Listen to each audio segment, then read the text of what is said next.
ಎಲ್ಲರಿಗೂ ನಮಸ್ಕಾರ. ಕರ್ನಾಟಕ ಪರೀಕ್ಷಾ ಪ್ರಾಧಿಕಾರ UG ಕೋರ್ಸ್ಗಳಿಗೆ ಎರಡನೇ ಸುತ್ತಿನ ಸೀಟು ಹಂಚಿಕೆ ಪ್ರಕ್ರಿಯೆಯನ್ನು ಮುಗಿಸಿ ಈಗಾಗಲೇ ತಾವು ಎಲ್ಲ ಕಾಲೇಜಿಗೆ ಸಹ ಸೇರ್ಪಡೆಗೊಂಡಿದ್ದೀರಾ. ಕೆಲವರು ಮುಂದಿನ ಸುತ್ತಿಗೆ ಭಾಗವಹಿಸಲಿಕ್ಕೆ ತಮಗೆ ಇಚ್ಛೆಯನುಸಾರ ತಾವು ಇಚ್ಛೆಗಳನ್ನು ದಾಖಲಿಸಿದ್ದೀರಾ. ತಮಗೆಲ್ಲರಿಗೂ ಗೊತ್ತಿರುವಂತೆ ಆರಂಭದಲ್ಲಿ ನಾವು MCC ಟೈಮ್ ಟೇಬಲ್ ಅಂತೆ ನಾವು ನಮ್ಮ ಒಂದು ಕೌನ್ಸಿಲಿಂಗ್ ಶೆಡ್ಯೂಲನ್ನು ನಾವು ಮಾಡಿದ್ವಿ. ತಮಗೆಲ್ಲ ಗೊತ್ತಿರುವಂತೆ ನಮ್ಮದು ಕಂಬೈನ್ಡ್ ಕೌನ್ಸಿಲಿಂಗ್ ಆಗಿರುತ್ತೆ. ವಿದ್ಯಾರ್ಥಿಗಳು ತಮ್ಮ ಮೆಡಿಕಲ್ಲು ಸಿಕ್ಕಿಲ್ಲ ಅಂದರೆ ಡೆಂಟಲ್ಲು, ಸಿಕ್ಕಿಲ್ಲ ಅಂತಂದರೆ ಆಯುಷು, ಆಮೇಲೆ ಇಂಜಿನಿಯರಿಂಗು, ವೆಟರ್ನರಿ ಈ ಥರದ್ದು ತೀರ್ಮಾನಗಳು ಮಾಡುವ ಹಿನ್ನೆಲೆಯಲ್ಲಿ ನಾವು ಈ ಎಲ್ಲ ಕೋರ್ಸುಗಳಿಗೆ ಒಮ್ಮಿಗೆ ಕೌನ್ಸಿಲಿಂಗ್ ಮಾಡುವಂತಹ ಅನಿವಾರ್ಯತೆ ಮತ್ತು ಜವಾಬ್ದಾರಿ ಪ್ರಾಧಿಕಾರದ ಮೇಲಿದೆ. ಮೊದಲನೇ ಸುತ್ತಿನಲ್ಲಿ ಸಹ ತುಂಬ ಡಿಲೇ ಆಗಿ ನಾವು ಮಾಡಿದ್ವಿ. ಎರಡನೇ ಸುತ್ತಿನಲ್ಲಿ ನಾವು ಆಪ್ಷನ್ ಎಲ್ಲ ತಮ್ಮ ಹತ್ರ ತೆಗೆದುಕೊಂಡು ಕೌನ್ಸಿಲಿಂಗ್ ಶುರು ಮಾಡಲಿಕ್ಕೆ ಅಂಥೇಳಿ ನಾನೆಲ್ಲ ತಮ್ಮ ಮುಂದೆ ಹೇಳಿದ್ದೆ. MCC ಅವರು ಎರಡನೇ ಸುತ್ತಿನ ಫಲಿತಾಂಶ ಪ್ರಕಟಣೆ ಮಾಡಿದ ನಂತರ ನಾವು ಏನು ಪ್ರಾವಿಷನಲ್ ಅಥವಾ ಮಾಕ್ ರಿಸಲ್ಟ್ ಅಂತ ಪಬ್ಲಿಷ್ ಮಾಡಿರ್ತೀವಿ, ಯಾರಾದ್ರೂ ಕ್ವಿಟ್ ಮಾಡಿ MCCನಲ್ಲಿ ಸೀಟ್ ಸಿಕ್ಕಿದವರು ಕ್ವಿಟ್ ಮಾಡಿ ನಮ್ಮಿಂದ ಹೋಗುವಂಥದ್ದಿದ್ದರೆ ಹೋಗಲಿ, ಅದರ ನಂತರ ನಾನು ರೀರನ್ ಮಾಡಿ ಎರಡನೇ ಸುತ್ತಿನ ಫಲಿತಾಂಶವನ್ನು ಪ್ರಕಟಿಸಿ ಅಡ್ಮಿಷನ್ ಆಗುವಂಥದ್ದಕ್ಕೆ ಅವಕಾಶ ಕೊಡ್ತೀವಿ ಅಂತ. ಬಟ್ ಅನ್ಫಾರ್ಚುನೇಟ್ಲಿ MCC ಅವರು ರಿಸಲ್ಟ್ ಪಬ್ಲಿಷ್ ಮಾಡಲಿಲ್ಲ. ಅವರು ನಿರಂತರವಾಗಿ ಮುಂದೂಡ್ಕೊಂತ ಬಂದ ಹಿನ್ನೆಲೆಯಲ್ಲಿ ನಾವು ಮೆಡಿಕಲ್ಲು ಮತ್ತು ಡೆಂಟಲನ್ನು ಹೊರತುಪಡಿಸಿ ಆಯುಷು ಮೊದಲ ಬಾರಿ ನಮಗೆ ಬಂದಿದ್ದ ಕಾರಣಕ್ಕೋಸ್ಕರ ಅದು ನೀಟ್ ರ್ಯಾಂಕ್ ಆಧರಿಸಿ ಮಾಡುವಂಥದ್ದಾದರೂ ಸಹ ಅದಕ್ಕೆ MCC ಅವರೇನು ಟೈಮ್ ಟೇಬಲ್ ಕೊಡಲ್ಲ. ಆ ಹಿನ್ನೆಲೆಯಲ್ಲಿ ಆಯುಷನ್ನು UG ಕೋರ್ಸ್ಗಳ ಜೊತೆ ಸೇರಿಸಿ ನಾನು ಎರಡನೇ ಸುತ್ತನ್ನು ನಾವು ಅಡ್ಮಿಷನ್ಸನ್ನು ಮಾಡಿಸಿದ್ವಿ. ಮೆಡಿಕಲ್ಲು ಮತ್ತು dental mock or provisional result ಅಂತೇಳಿ ನಾವು ಪಬ್ಲಿಷ್ ಮಾಡಿ ಅದನ್ನು ಸೈಡಿಗೆ ತೆಗೆದಿಟ್ಬಿಟ್ಟು ಉಳಿದಂಥ ಎಲ್ಲ ಕೋರ್ಸಿಗೆ ನಾವು ಅಡ್ಮಿಷನ್ ಮಾಡಿಸಿದ್ವಿ. ಈಗ ನಮ್ಮದು UG ಕೋರ್ಸ್ಗಳ ಅಡ್ಮಿಷನ್ ಪ್ರಕ್ರಿಯೆ ಸಹ ಮುಕ್ತಾಯ ಆಗಿದೆ. ಆದರೆ ಇಲ್ಲಿವರೆಗೆ MCCಯಿಂದ ಎರಡನೇ ಸುತ್ತಿನ ಫಲಿತಾಂಶ ಬಂದಿಲ್ಲ. ಹಾಗಾಗಿ ನಾವು ಮುಂದುವರಿಯುವಂಥದ್ದಕ್ಕೆ ಕೆಲವೊಂದು ಬದಲಾವಣೆ ಮಾಡಿಕೊಳ್ಳುವಂಥದ್ದು ನಮಗೆ ಪ್ರಾಧಿಕಾರಕ್ಕೆ ಅನಿವಾರ್ಯ ಆಗಿದೆ. ಈ ಹಿನ್ನೆಲೆ ಒಳಗಡೆ ನಾವು ಈಗ ಮೂರನೇ ಸುತ್ತು UG ಕೋರ್ಸ್ಗಳಿಗೆ ಸಂಬಂಧಪಟ್ಟಂತೆ ನಾವು ಮಾಡಬೇಕಾಗಿದೆ. ಡೆಂಟಲ್ಲು ಮತ್ತು ಆಯುಷಿಗೆ ಎರಡನೇ ಸುತ್ತಿನ ಕೌನ್ಸಿಲಿಂಗನ್ನೇ ಮಾಡುವಂಥದ್ದಕ್ಕೆ ನಮಗೆ MCC ಅವ್ರದ್ದು ಇನ್ನೂ ಫಲಿತಾಂಶ ಬರಲಿಲ್ಲ. ಇನ್ನೂ ಅವರು ಈಗ ಆಪ್ಷನ್ ಎಂಟ್ರಿ ರಿಜಿಸ್ಟ್ರೇಷನ್ ಪ್ರಕ್ರಿಯೆಯನ್ನು ನಡೆಸ್ತಾ ಇದ್ದಾರೆ. ಈ ಎಲ್ಲ ಹಿನ್ನೆಲೆ ಒಳಗಡೆ ಕರ್ನಾಟಕ ಪರೀಕ್ಷಾ ಪ್ರಾಧಿಕಾರ ಕೆಲವೊಂದು ಬದಲಾವಣೆಗಳೊಂದಿಗೆ ನಾವು ತೀರ್ಮಾನವನ್ನು ಮಾಡಿದ್ದೀವಿ. ಆ ಬದಲಾವಣೆಗಳೇನು ಅನ್ನುವಂಥದ್ದು ವಿದ್ಯಾರ್ಥಿಗಳಿಗೆ ಮತ್ತು ಪೋಷಕರಿಗೆ ನಾನು ತಿಳಿಸ್ಲಿಕ್ಕೆ ನಾನಿವತ್ತು ತಮ್ಮ ಮುಂದೆ ಇದ್ದೀನಿ. ನಾವು ಮೂರನೇ ಸುತ್ತು, ಹಿಂದೆ ಎರಡನೇ ಮುಂದುವರಿದ ಸುತ್ತು, ಸೆಕೆಂಡ್ ಎಕ್ಸ್ಟೆಂಡೆಡ್ ರೌಂಡ್ ಅಂತ ಕರೀತಿದ್ರು ಇಂಜಿನಿಯರಿಂಗು ಮತ್ತು ಅದಕ್ಕೆಲ್ಲ. ತಮಗೆಲ್ಲ ಗೊತ್ತಿರುವಂತೆ ಆ ಸೆಕೆಂಡ್ ಎಕ್ಸ್ಟೆಂಡೆಡ್ ರೌಂಡ್ ಅನ್ನುವಂಥದ್ದನ್ನು ನಾವು ಬಿಟ್ಟು ಮೂರನೇ ಸುತ್ತು ಅಂತೇಳಿ ನಾವು ಈ ಸರಿ ಕರಿತೀವಿ. ಯಾಕೆ ಅಂತಂದ್ರೆ ತಮಗೆಲ್ಲ ಗೊತ್ತಿದೆ, ನಮ್ಮ ಇಂಜಿನಿಯರಿಂಗ್ ಕಾಲೇಜು, ಖಾಸಗಿ ಕಾಲೇಜುಗಳ ಒಕ್ಕೂಟ ಮತ್ತು ಸರ್ಕಾರದ ಮಧ್ಯೆ ಆಗಿರುವಂಥ ಒಪ್ಪಂದದ ಪ್ರಕಾರ AICTE ಅವರು ಏನು ಟೆಕ್ನಿಕಲ್ ಕೋರ್ಸಸ್ಸಿಗೆ ಅಡ್ಮಿಷನ್ ಟೈಮ್ ಟೇಬಲ್ ಕೊಡ್ತಾರೆ, ಕೊನೆ ದಿನಾಂಕಕ್ಕೆ -10 ಡೇಸ್ವರೆಗೆ ನಾವು ಎಷ್ಟು ಸುತ್ತುಗಳನ್ನು ಬೇಕಾದರೂ ಮಾಡ್ಬೋದು ಅಂತ ಅಗ್ರಿಮೆಂಟ್ ಆಗಿತ್ತು. ಅದರಂತೆ ತಮಗೆಲ್ಲ ಗೊತ್ತಿದೆ, AICTE ಅವರ ಒಂದು ಟೆಕ್ನಿಕಲ್ ಕೋರ್ಸಸ್ಸಿಗೆ ಕಟ್ ಆಫ್ ಡೇಟ್ ಬಂದು 15ನೇ ತಾರೀಕು. ನಮ್ಮ ರಾಜ್ಯದಿಂದ ನಾವು ವಿಸ್ತರಣೆ ಮಾಡುವಂಥದ್ದಕ್ಕೆ ಮನವಿ ಕಳಿಸಿದ್ದೀವಿ. ಆದರೆ ಇಲ್ಲಿವರೆಗೆ ನಮ್ಮ ಮನವಿಯ ಕುರಿತು ಯಾವುದೇ ಪ್ರತಿಕ್ರಿಯೆ ಬಂದಿಲ್ಲ AICTEಯಿಂದ. ಹಾಗಾಗಿ ಬಂದಿಲ್ಲ ಅಂದ್ಕೊಂಡೇ ನಾವು ಈಗ ಮೂರನೇ ಸುತ್ತನ್ನು ಮಾಡಬೇಕಾಗಿದೆ. ಖಾಸಗಿ ಕಾಲೇಜು ಒಕ್ಕೂಟದವರಿಗೆ ನಾವು ರಿಕ್ವೆಸ್ಟ್ ಮಾಡಿದ್ದೀವಿ, -10 ಡೇಸ್ ಬದಲು ನಾವು ಒಂದು 5 ಡೇಸ್ ಹೊತ್ತಿಗೆ ತಮಗೆ ಕೊಡ್ತೀವಿ ಅಂತ. ಅಂದರೆ ನಾವು 10ನೇ ತಾರೀಕು ಹೊತ್ತಿಗಾದ್ರೂ ಅವರಿಗೆ ಉಳಿದಂಥ ಸೀಟ್ಗಳನ್ನ ಕೊಡುವಂತಹ ಅನಿವಾರ್ಯತೆ ನಮಗೆ ಇದೆ. ಈ ಹಿನ್ನೆಲೆಯಲ್ಲಿ ನಾವು ಮೂರನೇ ಸುತ್ತಿನ ಕೌನ್ಸಿಲಿಂಗ್ ಪ್ರಕ್ರಿಯೆಯನ್ನು ಶುರು ಮಾಡ್ತಾ ಇದ್ದೀವಿ. ಏನಪ್ಪ ಮೂರನೇ ಸುತ್ತಿನಲ್ಲಿ ಬದಲಾವಣೆಗಳೇನಿರುತ್ತೆ, ಯಾವ್ಯಾವ ರೀತಿ ನಮ್ಮದು ಇರುತ್ತೆ ತಮಗೆಲ್ಲ ಗೊತ್ತಿದೆ. ಎರಡನೇ ಸುತ್ತಿನಲ್ಲಿ ತಾವು ತುಂಬ ಖುಷಿ ಇದೆ ಅಂತಂದರೆ ತಾವು ಚಾಯ್ಸ್ 1 ಹಾಕಿ ಕಾಲೇಜಿಗೆ ಹೋಗಿ ಅಡ್ಮಿಷನ್ ಆಗಿದ್ದೀರಾ. ನೀವು ನಮ್ಮ ಕೌನ್ಸಿಲಿಂಗ್ ಪ್ರಕ್ರಿಯೆಯಿಂದ ಹೊರಗಡೆ ಹೋಗಿದ್ದೀರಾ. ನಿಮ್ಮ ಬಗ್ಗೆ ಏನು ನಿಮಗೆ ತಿಳಿಸುವಂಥ ಮಾಹಿತಿ ಏನೂ ಇರಲ್ಲ. ಕೆಲವರು ಚಾಯ್ಸ್ 2 ಹಾಕಿ ಫೀಸ್ ಕಟ್ಟಿದ್ದೀರಾ. ಅಂದರೆ ನಿಮ್ಮದು ಹೈಯರ್ ಆಪ್ಷನ್ಸ್ಗಳ್ನ ನಿಮಗೆ ರಿಅರೇಂಜ್ ಮಾಡೋದಕ್ಕೆ ನಾವು ಬಿಡಬೇಕಾಗುತ್ತೆ. ಕೆಲವರು ಚಾಯ್ಸ್ 3 ಹಾಕಿ 10,000 ರೂಪೀಸ್ ಹಣವನ್ನು ಕಟ್ಟಿದ್ದೀರಾ ಕ್ಯಾಶ್ ಆನ್ ಡೆಪಾಸಿಟ್ ಆಗಿ. ನೀವುಗಳು ಮೆಡಿಕಲ್ ಮತ್ತು ಡೆಂಟಲ್ ಕೋರ್ಸಿಗೆ ಹೊರತುಪಡಿಸಿ ಉಳಿದಂತಹ ಎಲ್ಲ ಕಾಲೇಜುಗಳಿಗೆ ಸಂಬಂಧಪಟ್ಟಂತೆ ತಾವು ಲಾಗಿನ್ ಆಗಿ ರೀಅರೇಂಜ್ ಮಾಡಬಹುದು, ಡಿಲೀಟ್ ಮಾಡಬಹುದು.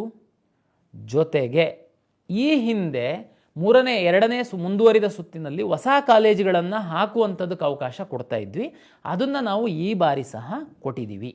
ಎಕ್ಸೆಪ್ಟ್ ಡೆಂಟಲ್ ಆ್ಯಂಡ್ ಮೆಡಿಕಲ್, ಉಳಿದಂಥ ಎಲ್ಲ ಪ್ರೊಫೆಷನಲ್ ಕೋರ್ಸಸ್ ಏನಿದೆ, ತಾವು ಯಾರು ಚಾಯ್ಸ್ 2 ಹಾಕಿ ನಮ್ಮ ಸಿಸ್ಟಮ್ ಒಳಗಡೆ ಇದ್ದೀರಾ, ಯಾರು ಚಾಯ್ಸ್ 3 ಹಾಕಿ ನಮ್ಮ ಸಿಸ್ಟಮ್ ಒಳಗಡೆ ಬಂದಿದ್ದೀರಾ, ತಾವುಗಳು ಹೊಸ ಕಾಲೇಜುಗಳು ಯಾವುದು ಅಂದರೆ ತಾವು ಹಿಂದೆ ಹಾಕಿಲ್ಲದೆ ಇರ್ಬೋದು. ಯಾಕೆಂದರೆ ಫಸ್ಟ್ ರೌಂಡಲ್ಲಿ ಹಾಕಿದ್ದನ್ನೇ ನಾವು ಸೆಕೆಂಡ್ ರೌಂಡಿಗೆ ತಗೊಂಡಿದ್ವಿ, ನಿಮಗೆ ಹೊಸದು ಹಾಕೋದಕ್ಕೆ ಅವಕಾಶ ಕೊಟ್ಟಿರಲಿಲ್ಲ. ಆದರೆ ಈ 3ನೇ ಸುತ್ತು ಆಗಿರುವಂಥದ್ದು ಹಿನ್ನೆಲೆಯಲ್ಲಿ ತಾವು ಸೀಟ್ ಮ್ಯಾಟ್ರಿಕ್ಸ್ ಆಧಾರದ ಮೇಲೆ ತಾವು ಹೊಸ ಕಾಲೇಜುಗಳನ್ನು ಹಾಕಿಕೊಳ್ಳಬಹುದು. Except dental and medical. Dental ಮತ್ತು ಮೆಡಿಕಲಲ್ಲಿ ಸಣ್ಣ ಬದಲಾವಣೆಗಳನ್ನ ನಾನು ನಂತರದ ಸಮಯದಲ್ಲಿ ನಾನು ನಿಮಗೆ ತಿಳಿಸ್ತೀನಿ ಇದೇ ವಿಡಿಯೋದಲ್ಲಿ. ಇಲ್ಲಿ ನಾನು ಹೇಳುವಂಥದ್ದು ವಿಶೇಷವಾಗಿ ಕೆಲವು ವಿದ್ಯಾರ್ಥಿಗಳು ಮೊದಲ ಸುತ್ತಿನಲ್ಲಿ 2ನೇ ಸುತ್ತಿನಲ್ಲಿ ಅದೇ ಆಪ್ಷನ್ಸ್ನ ಇಟ್ಕೊಂಡಿದ್ರಿ. ಇವತ್ತು ಎಷ್ಟು ನಮ್ಮ ಇಂಜಿನಿಯರಿಂಗ್ ರ್ಯಾಂಕ್ ಕೊಟ್ಟಿರುವಂಥದ್ದೇ ನಾವು 2,80,000 ತನಕ ಇಂಜಿನಿಯರಿಂಗ್ ರ್ಯಾಂಕ್ ಕೊಟ್ಟಿದ್ದೀವಿ. ತುಂಬ ಬಡ ವಿದ್ಯಾರ್ಥಿಗಳು ಇಂಜಿನಿಯರಿಂಗ್ ಕಲಿಯುವಂತಹ ಕನಸನ್ನು ಕಂಡಿರ್ತೀರಾ, ಕಡಿಮೆ ಶುಲ್ಕ ಬೇಕು ಅಂತ ಹೇಳಿರ್ತೀರಾ, ತಮಗೆ ಆದರೆ ಸೀಟೇ ಸಿಗ್ತಾ ಇಲ್ಲ. ಯಾಕೆ ಅಂತಂದರೆ ನೀವು ಸರಿಯಾದ ರೀತಿಯ ಆಪ್ಷನ್ಗಳನ್ನ ತಾವು ಹಾಕಿಕೊಂಡಿಲ್ಲ. ಕೆಲವೇ ಟಾಪ್ ಕಾಲೇಜ್ ಅಂತ ಕೆಲವೇ ಆಪ್ಷನ್ಸ್ಗಳನ್ನ ನೀವು ಹಾಕಿಬಿಟ್ಟಿದ್ದೀರಾ. ಆದರೆ ಸಾಕಷ್ಟು ಕಾಲೇಜ್, ಉದಾಹರಣೆಗೆ ತಾವು ನೋಡ್ಬೋದು, ನಿಮ್ಮ ಮಾಹಿತಿಗೋಸ್ಕರ ನಾನು 3 ದಿನಗಳ ಹಿಂದೆಯೇ ನಾನು 2ನೇ ಸುತ್ತಿನಲ್ಲೂ ಹಂಚಿಕೆ ಆಗದ ಕಾಲೇಜುಗಳ ಸೀಟ್ ಮ್ಯಾಟ್ರಿಕ್ಸನ್ನು ಪಬ್ಲಿಷ್ ಮಾಡಿದ್ದೀನಿ ನಿಮ್ಮ ಮಾಹಿತಿಗೋಸ್ಕರ. ತಾವುಗಳು ದಯಮಾಡಿ ಈ ಕಾಲೇಜುಗಳನ್ನು ನಿಮ್ಮ ಲಾಗಿನ್ನಲ್ಲಿ ಎಂಟ್ರಿ ಮಾಡಿ, ನಿಮಗೆ ಖಂಡಿತ ಸೀಟ್ ಅಲಾಟ್ ಆಗುತ್ತೆ. 8,000ದಷ್ಟು ಸೀಟ್ಗಳು ಇಂಜಿನಿಯರಿಂಗಲ್ಲಿ ಉಳಿದಿದೆ, ಸೆಕೆಂಡ್ ರೌಂಡಲ್ಲಿ ಅಲಾಟೇನೇ ಆಗಿಲ್ಲ.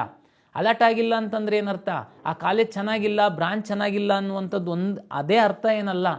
ತಾವು ಮೊದಲ ಸುತ್ತಲ್ಲಿ ನಾವು ಎಷ್ಟು ಬೇಕಾದರೂ ಆಪ್ಷನ್ ಹಾಕಿ ಅಂತ ತಮಗೆ ಹೇಳಿದ್ವಿ, ಆದರೂ ಸಹ ಕೆಲವು ಮಕ್ಕಳು ಆಪ್ಷನ್ಗಳನ್ನ ಸರಿಯಾಗಿ ಹಾಕಿಲ್ಲ. ಈ ಕಾರಣಕ್ಕೋಸ್ಕರ ನಿಮಗೆ ನಿಮ್ಮ ರ್ಯಾಂಕ್ ಇದೆ, ಕಾಲೇಜಲ್ಲಿ ಸೀಟ್ ಇದೆ, ಬಟ್ ನಿಮ್ಮ ಆಪ್ಷನ್ ಇಲ್ಲ, ಅಲಾಟ್ ಆಗಿಲ್ಲ. ಈ ಹಿನ್ನೆಲೆಯಲ್ಲಿ ನಾವು ಈ ಸುತ್ತಿನಲ್ಲಿ ಹೊಸದಾಗಿ ಕಾಲೇಜ್ ಹಾಕಲಿಕ್ಕೆ ನಾವು ಅವಕಾಶವನ್ನು ಕೊಡ್ತಾ ಇದ್ದೀವಿ. ಅದು ಸದುಪಯೋಗ ಪಡಿಸ್ಕೊಳ್ಳಿ. ದಯಮಾಡಿ ತಾವು ಈ ಸೀಟ್ಗಳನ್ನು ಹಾಕಿ. ಮುಂದುವರೆದು ಒಂದು ಸರ್ಕಾರದಲ್ಲಿ ತಾವೆಲ್ಲ ಪೇಪರಲ್ಲಿ ಸಹ ನೋಡಿದ್ದೀರಾ, ಕೆಲವು ವಿದ್ಯಾರ್ಥಿಗಳ ಗಮನಕ್ಕೆ ನಾನು ತರಲಿಕ್ಕೆ ಇಚ್ಛೆ ಪಡ್ತೀನಿ. ಕರ್ನಾಟಕ ರಾಜ್ಯದಲ್ಲಿ 17 ಸರ್ಕಾರಿ ಇಂಜಿನಿಯರಿಂಗ್ ಕಾಲೇಜುಗಳು ಸಹ ಇದೆ. ಎಲ್ಲ ಸರ್ಕಾರಿ ಇಂಜಿನಿಯರಿಂಗ್ ಕಾಲೇಜುಗಳಲ್ಲಿ ಅದ್ಭುತವಾದಂತಹ ಮೂಲಭೂತ ಸೌಕರ್ಯಗಳು ಸಹ ಇದೆ. ಅಲ್ಲಿ ಕೆಲವೊಂದು ಕೋರ್ಸ್ಗಳಿಗೆ 50% ಶುಲ್ಕ ವಿನಾಯಿತಿಯನ್ನು ಸರ್ಕಾರ ನೀಡಿದೆ. ಇದನ್ನು ದಯಮಾಡಿ ಸದುಪಯೋಗ ಪಡಿಸ್ಕೊಳ್ಳಿ. ಮತ್ತು ಇಂಜಿನಿಯರಿಂಗ್ ಕಲಿಯುವಂತಹ ಆಸಕ್ತಿ ಇರುವಂತಹ ವಿದ್ಯಾರ್ಥಿಗಳಿಗೆ ನಾನು ತಾಂತ್ರಿಕ ಶಿಕ್ಷಣ ಇಲಾಖೆಯ ನಿರ್ದೇಶಕನಾಗಿ ಸಹ ಕೆಲಸ ಮಾಡ್ತಾ ಇರುವ ಹಿನ್ನೆಲೆಯಲ್ಲಿ ತಮಗೊಂದು ಕಿವಿ ಮಾತನ್ನು ಹೇಳಲಿಕ್ಕೆ ಇಚ್ಛೆ ಪಡ್ತೀನಿ. ಇದು ಅಪಾರ್ಟ್ ಫ್ರಮ್ ಕೌನ್ಸಿಲಿಂಗ್. ಇಂಜಿನಿಯರಿಂಗ್ ಕೆಲವು ಮಧ್ಯಮ ವರ್ಗ ಮತ್ತು ಮಧ್ಯಮ ವರ್ಗಕ್ಕಿಂತ ಕೆಳಗಿನಿರುವಂಥವರು ಒಂದು ಶಿಕ್ಷಣವನ್ನು ಪೂರೈಸಿ ಉದ್ಯೋಗ ಪಡಿಬೇಕು, ಉದ್ಯೋಗ ಬೇಕೇ ಬೇಕು ಅನ್ನುವಂಥವ್ರು ಕೆಲವರು ಇರ್ತೀರ. ಕೆಲವರು ನಾವು ಡಿಗ್ರಿ ಅಷ್ಟೇ ಮಾಡಬೇಕು, ನಮಗೆ ಉದ್ಯೋಗ ಏನು ಅಂತ ಅಗತ್ಯ ಇಲ್ಲ, ನಾವು ನಾಲೆಡ್ಜಿಗೋಸ್ಕರ ಶಿಕ್ಷಣ ಪಡಿಬೇಕು ಅಂತಿರುವಂಥವ್ರು. ನನ್ನ ವಿನಂತಿ, ಯಾರೆಲ್ಲ ಒಂದು ಶಿಕ್ಷಣ ಪಡೆದ ನಂತರ ಯಾವುದೇ ಒಂದು ಪ್ರೊಫೆಷನಲ್ ಡಿಗ್ರಿ ಮಾಡಿದ ನಂತರ ನನಗೆ ಉದ್ಯೋಗನೇ ಬೇಕು, ನನ್ನ ಒಂದು ಕುಟುಂಬ ನಡೀಲಿಕ್ಕೆ ಅನ್ನುವಂತಹ ವಿದ್ಯಾರ್ಥಿಗಳು, ಪೋಷಕರು ಇದ್ದೀರಾ, ದಯಮಾಡಿ ತಾವು ಸಮಾಧಾನವಾಗಿ ಕುಳಿತುಕೊಂಡು ತಾವು ಸ್ವಲ್ಪ ನೋಡಿ. ಆಮೇಲೆ ಕೆಲವು ನಾನು ವಿದ್ಯಾರ್ಥಿಗಳನ್ನ ನೋಡ್ತೀನಿ, ಇಂಜಿನಿಯರಿಂಗಿಗೆ ಖಾಸಗಿ ಕಾಲೇಜುಗಳಲ್ಲಿ ಶುಲ್ಕ ಮತ್ತು ಸರ್ಕಾರಿ ಇಂಜಿನಿಯರಿಂಗ್ ಕಾಲೇಜ್ ಶುಲ್ಕ, ಬೇರೆ ಬೇರೆ ಕೋರ್ಸ್ಗಳದ್ದು ಶುಲ್ಕ ಮತ್ತು ತಾವು ಹೊಂದಿರುವಂತಹ ರ್ಯಾಂಕು ಇದೆಲ್ಲದನ್ನು ಪರಿಗಣಿಸಿ ತಾವು ನಿರ್ಧಾರ ಮಾಡಬೇಕಾಗತ್ತೆ. ಸರ್ಕಾರಿ ಇಂಜಿನಿಯರಿಂಗ್ ಕಾಲೇಜಲ್ಲಿ 5 ಬ್ರಾಂಚ್ಗಳಿಗೆ ಕೇವಲ 20,000-25,000 ಶುಲ್ಕ ಸರ್ಕಾರ ನಿಗದಿಪಡಿಸಿದೆ. ಈ ಬಡ ಮಕ್ಕಳಿಗೆ ಅನುಕೂಲ ಆಗಲಿ, ಅವರು ಉದ್ಯೋಗ ಮಾಡಲಿಕ್ಕೆ ಇಂಜಿನಿಯರಿಂಗ್ ಕೋರ್ಸ್ ಮುಗಿತಿದ್ದಂಗೆ ಅವರಿಗೆ ಉದ್ಯೋಗ ಸಿಗಲಿ ಅನ್ನುವ ಹಿನ್ನೆಲೆ ಒಳಗಡೆ ಅದನ್ನು ಮಾಡಿದ್ದಾರೆ. ಆ ಸದುಪಯೋಗನ ಪಡಿಸ್ಕೊಳ್ಳಿ. ಕೆಲವರು ತಾಂತ್ರಿಕ ಶಿಕ್ಷಣ ಪಡಿತಿದ್ದಂಗೆ ಅದರಲ್ಲಿ ಕೆಲವು ಟಾಪ್ ಬ್ರಾಂಚ್ಗಳಿದೆ, ಅಲ್ಲಿ ಹೋದರೆ ಮಾತ್ರ ಸಿಗುತ್ತೆ, ಈ ಥರದ್ದೆಲ್ಲ ಕಲ್ಪನೆ ಇದೆ. ದಯಮಾಡಿ ಇಂಜಿನಿಯರಿಂಗಿಗೆ ಸಂಬಂಧಪಟ್ಟಂತೆ ತಾವು ಉದ್ಯೋಗ ಸಿಗುವ ಬ್ರಾಂಚ್ಗಳು ಸಾಕಷ್ಟು ಇದೆ, ಅದು ಸ್ವಲ್ಪ ಕಷ್ಟ ಅನ್ನುವ ಹಿನ್ನೆಲೆ ಒಳಗಡೆ ಕೆಲವೇ ಕೋರ್ಸ್ಗಳು ಬೇಕು ಅಂತ ಹೇಳುವಂಥ ವಿದ್ಯಾರ್ಥಿಗಳು, ನೀವು ಉದ್ಯೋಗ ಬೇಕು ಅಂತಂದರೆ ಉದ್ಯೋಗ ಸಿಗುವಂತಹ ಬ್ರಾಂಚ್ಗಳನ್ನ ಆಯ್ಕೆ ಮಾಡ್ಕೊಳ್ಳಿ. ಎಲ್ಲರೂ ಒಂದು ಬ್ರಾಂಚನ್ನು ಆಯ್ಕೆ ಮಾಡ್ಕೊಳ್ತಾ ಇದ್ದಾರೆ, ಅದಕ್ಕೆ ನಾನು ಆ ಬ್ರಾಂಚನ್ನು ಆಯ್ಕೆ ಮಾಡ್ಕೊಳ್ಬೇಕು ಅನ್ನೋ ಮನಸ್ಥಿತಿಯನ್ನು ಉದ್ಯೋಗ ಬೇಕು ಅನ್ನುವಂತಹ, ಶಿಕ್ಷಣ ಮುಗಿತಿದಂಗೆ ಉದ್ಯೋಗ ಬೇಕು ಅನ್ನುವಂತಹ ವಿದ್ಯಾರ್ಥಿಗಳು, ಪೋಷಕರು ವಿಚಾರ ಮಾಡಿ, ನಾವು ಏನು 8,000 ಇಂಜಿನಿಯರಿಂಗ್ ಸೀಟು ಮತ್ತು ಬೇರೆ ಬೇರೆ ಕೆಲವು ಕೋರ್ಸ್ಗಳಲ್ಲಿ ಸೀಟ್ ಉಳಿದಿರುವಂಥದ್ದು ಸೀಟ್ ಮ್ಯಾಟ್ರಿಕ್ಸ್ ಹಾಕಿದ್ದೀವಿ, ಅದರದ್ದು ಫೀಸನ್ನು ಹಾಕಿದ್ದೀವಿ. ದಯಮಾಡಿ ಸ್ಟಡಿ ಮಾಡಿ. ಈ ರೌಂಡಲ್ಲಿ ನಿಮಗೇನು ಹೊಸದಾಗಿ ಕಾಲೇಜುಗಳನ್ನು ಆಯ್ಕೆ ಮಾಡಲಿಕ್ಕೆ, ನಿಮ್ಮ ಆಪ್ಷನ್ ಎಂಟ್ರಿ ಮಾಡಲಿಕ್ಕೆ ಅವಕಾಶ ಕೊಟ್ಟಿದ್ದೀವಿ, ಅದನ್ನು ಸದುಪಯೋಗ ಪಡಿಸ್ಕೊಂಡು ತಾವು ಅಡ್ಮಿಷನ್ ಪಡೀರಿ ಅಂತೇಳಿ ನಾನು ತಮ್ಮಲ್ಲಿ ವಿನಂತಿಯನ್ನು ಮಾಡಿಕೊಳ್ತೀನಿ. ಈ ರೌಂಡಲ್ಲಿ ನರ್ಸಿಂಗು ಮತ್ತು ಬ್ಯಾಚುಲರ್ ಆಫ್ ಯೋಗ ಆ್ಯಂಡ್ ನ್ಯಾಚುರೋಪತಿಗೆ ಸಂಬಂಧಪಟ್ಟಂತೆ ಒಂದು ಮಾಹಿತಿ ಕೊಡಲಿಕ್ಕೆ ಇಚ್ಛೆಪಡ್ತೀನಿ. ಈ ಎರಡರದ್ದು ಏನು ಕೋರ್ಸ್ಗಳಿಗೆ ಸರ್ಕಾರ ನಮಗೆ ಸೀಟ್ ಮ್ಯಾಟ್ರಿಕ್ಸ್ ಕೊಟ್ಟು ಆದೇಶ ಕೊಟ್ಟಿರುವಂತಹ ಸಂದರ್ಭದಲ್ಲಿ 2 ಸುತ್ತುಗಳಿಗೆ ಮಾತ್ರ ಎಲ್ಲ ಸೀಟುಗಳಿಗೆ ನಾವು ಹಂಚಿಕೆ ಮಾಡ್ಬೋದು. 3ನೇ ಸುತ್ತಿನಲ್ಲಿ ಸರ್ಕಾರದ ಪಾಲಿನ ಏನು ಸೀಟುಗಳಿದ್ದಾವೆ, ಸರ್ಕಾರಿ ಕೋಟಾದ ಸೀಟ್ಗಳು ಏನಿದೆ, ಅದನ್ನು ಮಾತ್ರ ಹಂಚಿಕೆ ಮಾಡಬೇಕು ಅಂತ ಸರ್ಕಾರದ ಆದೇಶ ಇದೆ.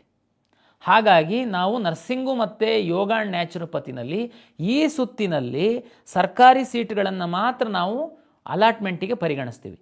ಕೆಲವರು ಖಾಸಗಿ ಕೋಟಾ ಸೀಟನ್ನು ಸೆಕೆಂಡ್ ರೌಂಡಲ್ಲಿ ತಾವು ಚಾಯ್ಸ್ 2 ಹಾಕಿ ಬಂದಿದ್ದೀರಾ, ತೊಂದರೆ ಇಲ್ಲ, ತಮ್ಮನ್ನು ಪರಿಗಣಿಸ್ತೀವಿ. ನಾವು ಈಗಾಗಲೇ ಸರ್ಕಾರಕ್ಕೆ ಮತ್ತು ಮ್ಯಾನೇಜ್ಮೆಂಟಿಗೆ ಬರೆದಿದ್ದೀವಿ. ನಮ್ಮ ಕೌನ್ಸಿಲಿಂಗ್ ಪ್ರಕ್ರಿಯೆ ಈ ರೀತಿ ಇರೋದ್ರಿಂದ 2ನೇ ರೌಂಡಲ್ಲೇ ಅವರಿಗೆ ಸೀಟ್ ಸಿಕ್ಕಿದೆ, ಅವರು ಅಪ್ಗ್ರೇಡೇಷನ್ನಿಗೆ ಬಂದಿದ್ದಾರೆ, ಅದನ್ನು ತಾವು ಪರಿಗಣಿಸಬೇಕು ಅಂತ ಬರೆದಿದ್ದೀವಿ. ಈ 2ಕ್ಕೆ ಸಂಬಂಧಪಟ್ಟಂತೆ ಅದು ತಮಗೆ ಹೇಳ್ತೀನಿ. ಆಮೇಲೆ ಈ ರೌಂಡಲ್ಲಿ ನಾನೀಗಾಗಲೇ ಹೇಳ್ದಂಗೆ ಯಾರೆಲ್ಲ ಕೌನ್ಸಿಲಿಂಗ್ ಬರ್ತಾರೆ ಯು ಜಿ ಕೋರ್ಸಸ್ಸಿಗೆ, 2ನೇ ಸುತ್ತಿನಲ್ಲಿ ಕೌನ್ಸಿಲಿಂಗ್ನಲ್ಲಿ 2 ಚಾಯ್ಸ್ 2 ಹಾಕಿ ಫೀಸ್ ಕಟ್ಟಿರುವಂಥವರು ಮತ್ತು ಚಾಯ್ಸ್ 3 ಹಾಕಿ 10,000 ಕಾಶ್ ಆ್ಯಂಡ್ ಡೆಪಾಸಿಟ್ ಬರುವಂಥವರು ತಾವು ಬರ್ತೀರಾ. ತಮ್ಮ ಲಾಗಿನ್ನಲ್ಲಿ ಏನು ಚಾಯ್ಸ್ 2ದವರಿಗೆ ಹೈಯರ್ ಆಪ್ಷನ್ನು, ಚಾಯ್ಸ್ 3ದವರಿಗೆ ನಿಮ್ಮ ಅಲಾಟ್ ಆಗಿರೋ ಕಾಲೇಜಿನ ಬಿಟ್ಟು ಉಳಿದಿರುವಂತಹ ಆಪ್ಷನ್ಗಳು ಇರುತ್ತೆ. ಅದನ್ನು ನೀವು ರೀಅರೇಂಜ್ ಮಾಡ್ಬೋದು, ಡಿಲೀಟ್ ಮಾಡ್ಬೋದು. ಮತ್ತು ಯು ಜಿ ಕೋರ್ಸ್ಗಳಿಗೆ ಸಂಬಂಧಪಟ್ಟಂತಹ ಮೆಡಿಕಲ್ ಡೆಂಟಲನ್ನು ಹೊರತುಪಡಿಸಿ ಉಳಿದಂಥ ಆಯುಷು ಸೇರಿದಂತೆ ಎಲ್ಲ ಕೋರ್ಸ್ಗಳನ್ನು, ಹೊಸ ಕೋರ್ಸು ಹೊಸ ಕಾಲೇಜನ್ನು ತಾವು ಹಾಕುವಂಥದ್ದಕ್ಕೆ ಅವಕಾಶ ಇರುತ್ತೆ. ಇದು ಒಂದು ಪಾಯಿಂಟು. ಮತ್ತಾರಿರ್ತಾರಪ್ಪ ಈ ಕೌನ್ಸಿಲಿಂಗಲ್ಲಿ ವಿದ್ಯಾರ್ಥಿಗಳು ಬರ್ತಾರೆ, ಅವ್ರುಗಳಿಗೆ ಏನು ಇನ್ಸ್ಟ್ರಕ್ಷನ್ಸ್ ಅಂತಂದರೆ, ನಾವು ಎಷ್ಟು ನಿಮಗೆ ಎಜುಕೇಟ್ ಮಾಡಿದರೆ ಸಹ ಕೆಲವು ವಿದ್ಯಾರ್ಥಿಗಳು ಚಾಯ್ಸ್ ಹಾಕಿಲ್ಲ. ಫಸ್ಟ್ ರೌಂಡಲ್ಲೂ ಚಾಯ್ಸ್ ಹಾಕಿರಲಿಲ್ಲ, ಸೆಕೆಂಡ್ ರೌಂಡಲ್ಲೂ ಸಹ ತಾವು ಕೆಲವು ವಿದ್ಯಾರ್ಥಿಗಳು ಚಾಯ್ಸ್ ಹಾಕಿಲ್ಲ. ಕೆಲವು ವಿದ್ಯಾರ್ಥಿಗಳು ಚಾಯ್ಸ್ 2 ಹಾಕಿದ್ದೀರಾ, ಕೋರ್ಸ್ ಫೀಸ್ ಕಟ್ಟಿಲ್ಲ. ಚಾಯ್ಸ್ 3 ಹಾಕಿದ್ದೀರಾ, ತಾವು ಕಾಶ್ ಆ್ಯಂಡ್ ಡೆಪಾಸಿಟ್ 10,000 ಕಟ್ಟಿಲ್ಲ. ಚಾಯ್ಸ್ 1 ಹಾಕಿದ್ದೀರಾ, ತಾವು ಕೋರ್ಸ್ ಫೀಸ್ ಕಟ್ಟಿ ಮುಂದಿನ ಸೀಟ್ ಕನ್ಫರ್ಮೇಷನ್ ಸ್ಲಿಪ್ ಡೌನ್ಲೋಡ್ ಮಾಡ್ಕೊಂಡು ಮತ್ತೊಂದು ಯಾವುದೂ ಮಾಡಿಲ್ಲ. ಈ ಕೆಟಗರಿಗಳು ಇದ್ದೀರಾ. ಜೊತೆಗೆ ಇಲ್ಲಿಯವರೆಗೆ ಮೊದಲನೇ ಸುತ್ತಿನ ಮತ್ತು 2ನೇ ಸುತ್ತಿನಲ್ಲಿ ತಮಗೆ ಯಾವುದೇ ಸೀಟು ಸಿಕ್ಕಿಲ್ಲ. ಯಾಕೆಂದರೆ ತಾವು ಲಿಮಿಟೆಡ್ ಆಪ್ಷನ್ಸ್ ಹಾಕಿರ್ಬೋದು, ಇಲ್ಲ ನಿಮ್ಮ ರ್ಯಾಂಕು ತುಂಬ ಕೆಳಗಡೆ ಇರ್ಬೋದು. ಈ ಎಲ್ಲ ಕಾರಣಕ್ಕೋಸ್ಕರ ತಮಗೆ ಯಾವುದೂ ಸೀಟ್ ಅಲಾಟ್ ಆಗಿಲ್ಲ. ಇನ್ನೊಂದು ಸರಿ ಹೇಳ್ತೀನಿ, ಈ ವಿದ್ಯಾರ್ಥಿಗಳಿಗೆ ಬಹಳ ಅನುಕೂಲ ಆಗುವಂಥದ್ದು, ಇಲ್ಲಿಯವರೆಗೆ ಯಾವುದೇ ಸೀಟು ಸಿಕ್ಕದ ವಿದ್ಯಾರ್ಥಿಗಳು ಮೊದಲ ಸುತ್ತಿನಲ್ಲಿ 2ನೇ ಸುತ್ತಿನಲ್ಲಿ ಯಾವುದೇ ಚಾಯ್ಸ್ ಹಾಕಿಲ್ದಿರುವಂಥವರು, ಚಾಯ್ಸ್ ಹಾಕಿ 2ನೇ ಸುತ್ತಿನಲ್ಲಿ 1ನೇ ಚಾಯ್ಸ್ ಹಾಕಿ ಫೀಸ್ ಕಟ್ಟಿಲ್ದಿರುವವರು, 2ನೇ ಚಾಯ್ಸ್ ಹಾಕಿ ಫೀಸ್ ಕಟ್ಟಿಲ್ದಿರುವಂಥವರು, 3ನೇ ಚಾಯ್ಸ್ ಹಾಕಿ ಕಾಶ್ ಆ್ಯಂಡ್ ಡೆಪಾಸಿಟ್ ಕಟ್ಟಿಲ್ದಿರುವಂಥವರು, ಈ ಎಲ್ಲ ವಿದ್ಯಾರ್ಥಿಗಳಲ್ಲಿ ಕೆಲವು ವಿದ್ಯಾರ್ಥಿಗಳು ಸೋಮಾರಿಗಳಾದರೆ, ಕೆಲವು ವಿದ್ಯಾರ್ಥಿಗಳಿಗೆ ಮರ್ತೋಗಿತ್ತು, ಊರಿಗೆ ಹೋಗಿದ್ರು, ಜಾತ್ರೆಗೆ ಹೋಗಿದ್ರು, ಈ ಕಾರಣಕ್ಕೆ ಹಾಕಿಲ್ಲ ಅಂತನ್ನುವಂಥವ್ರು ನಾವು ನಿರಂತರ ಫೋನ್ ಕಾಲನ್ನು ತಗೊಳ್ತಾ ಇದ್ದೀವಿ. ಆದರೆ ನಿಮ್ಮನ್ನೆಲ್ಲ ನಾವು ಹೊರಗಡೆ ಹಾಕ್ಬಿಟ್ಟಿದ್ದೀವಿ, ಈಗಾಗಲೇ ನಮ್ಮ ಸಿಸ್ಟಮಿಂದ ಹೊರಗಡೆ ಹಾಕಿದ್ದೀವಿ. ಆದರೆ ಕೆಲವು ಬಡ ಮಕ್ಕಳು ನಾಲೆಡ್ಜ್ ಇಲ್ಲದೆ ಇನ್ನೂ ನಾವು ಫೇಸ್ ರೆಕಗ್ನೈಜೇಷನ್ ಆ್ಯಪು OTP ಮೂಲಕ ನಿಮ್ಮ ಲಾಗಿನ್ ಓಪನ್ ಆಗುವಂಥ ವ್ಯವಸ್ಥೆ ಮಾಡಿದ್ರೂ ಸಹ ತಾವು ಕೆಲವ್ರ ಮೇಲೆ ಡಿಪೆಂಡೆಂಟ್ ಇದ್ದೀರಾ, ಅವ್ರು ನಿಮಗೆ ಚೀಟ್ ಮಾಡಿದ್ದಾರೆ, ಸರಿಯಾದ ಮಾಹಿತಿ ಕೊಟ್ಟಿಲ್ಲ, ಎಲ್ಲ ಕಾರಣಗಳಿದ್ದಾವೆ.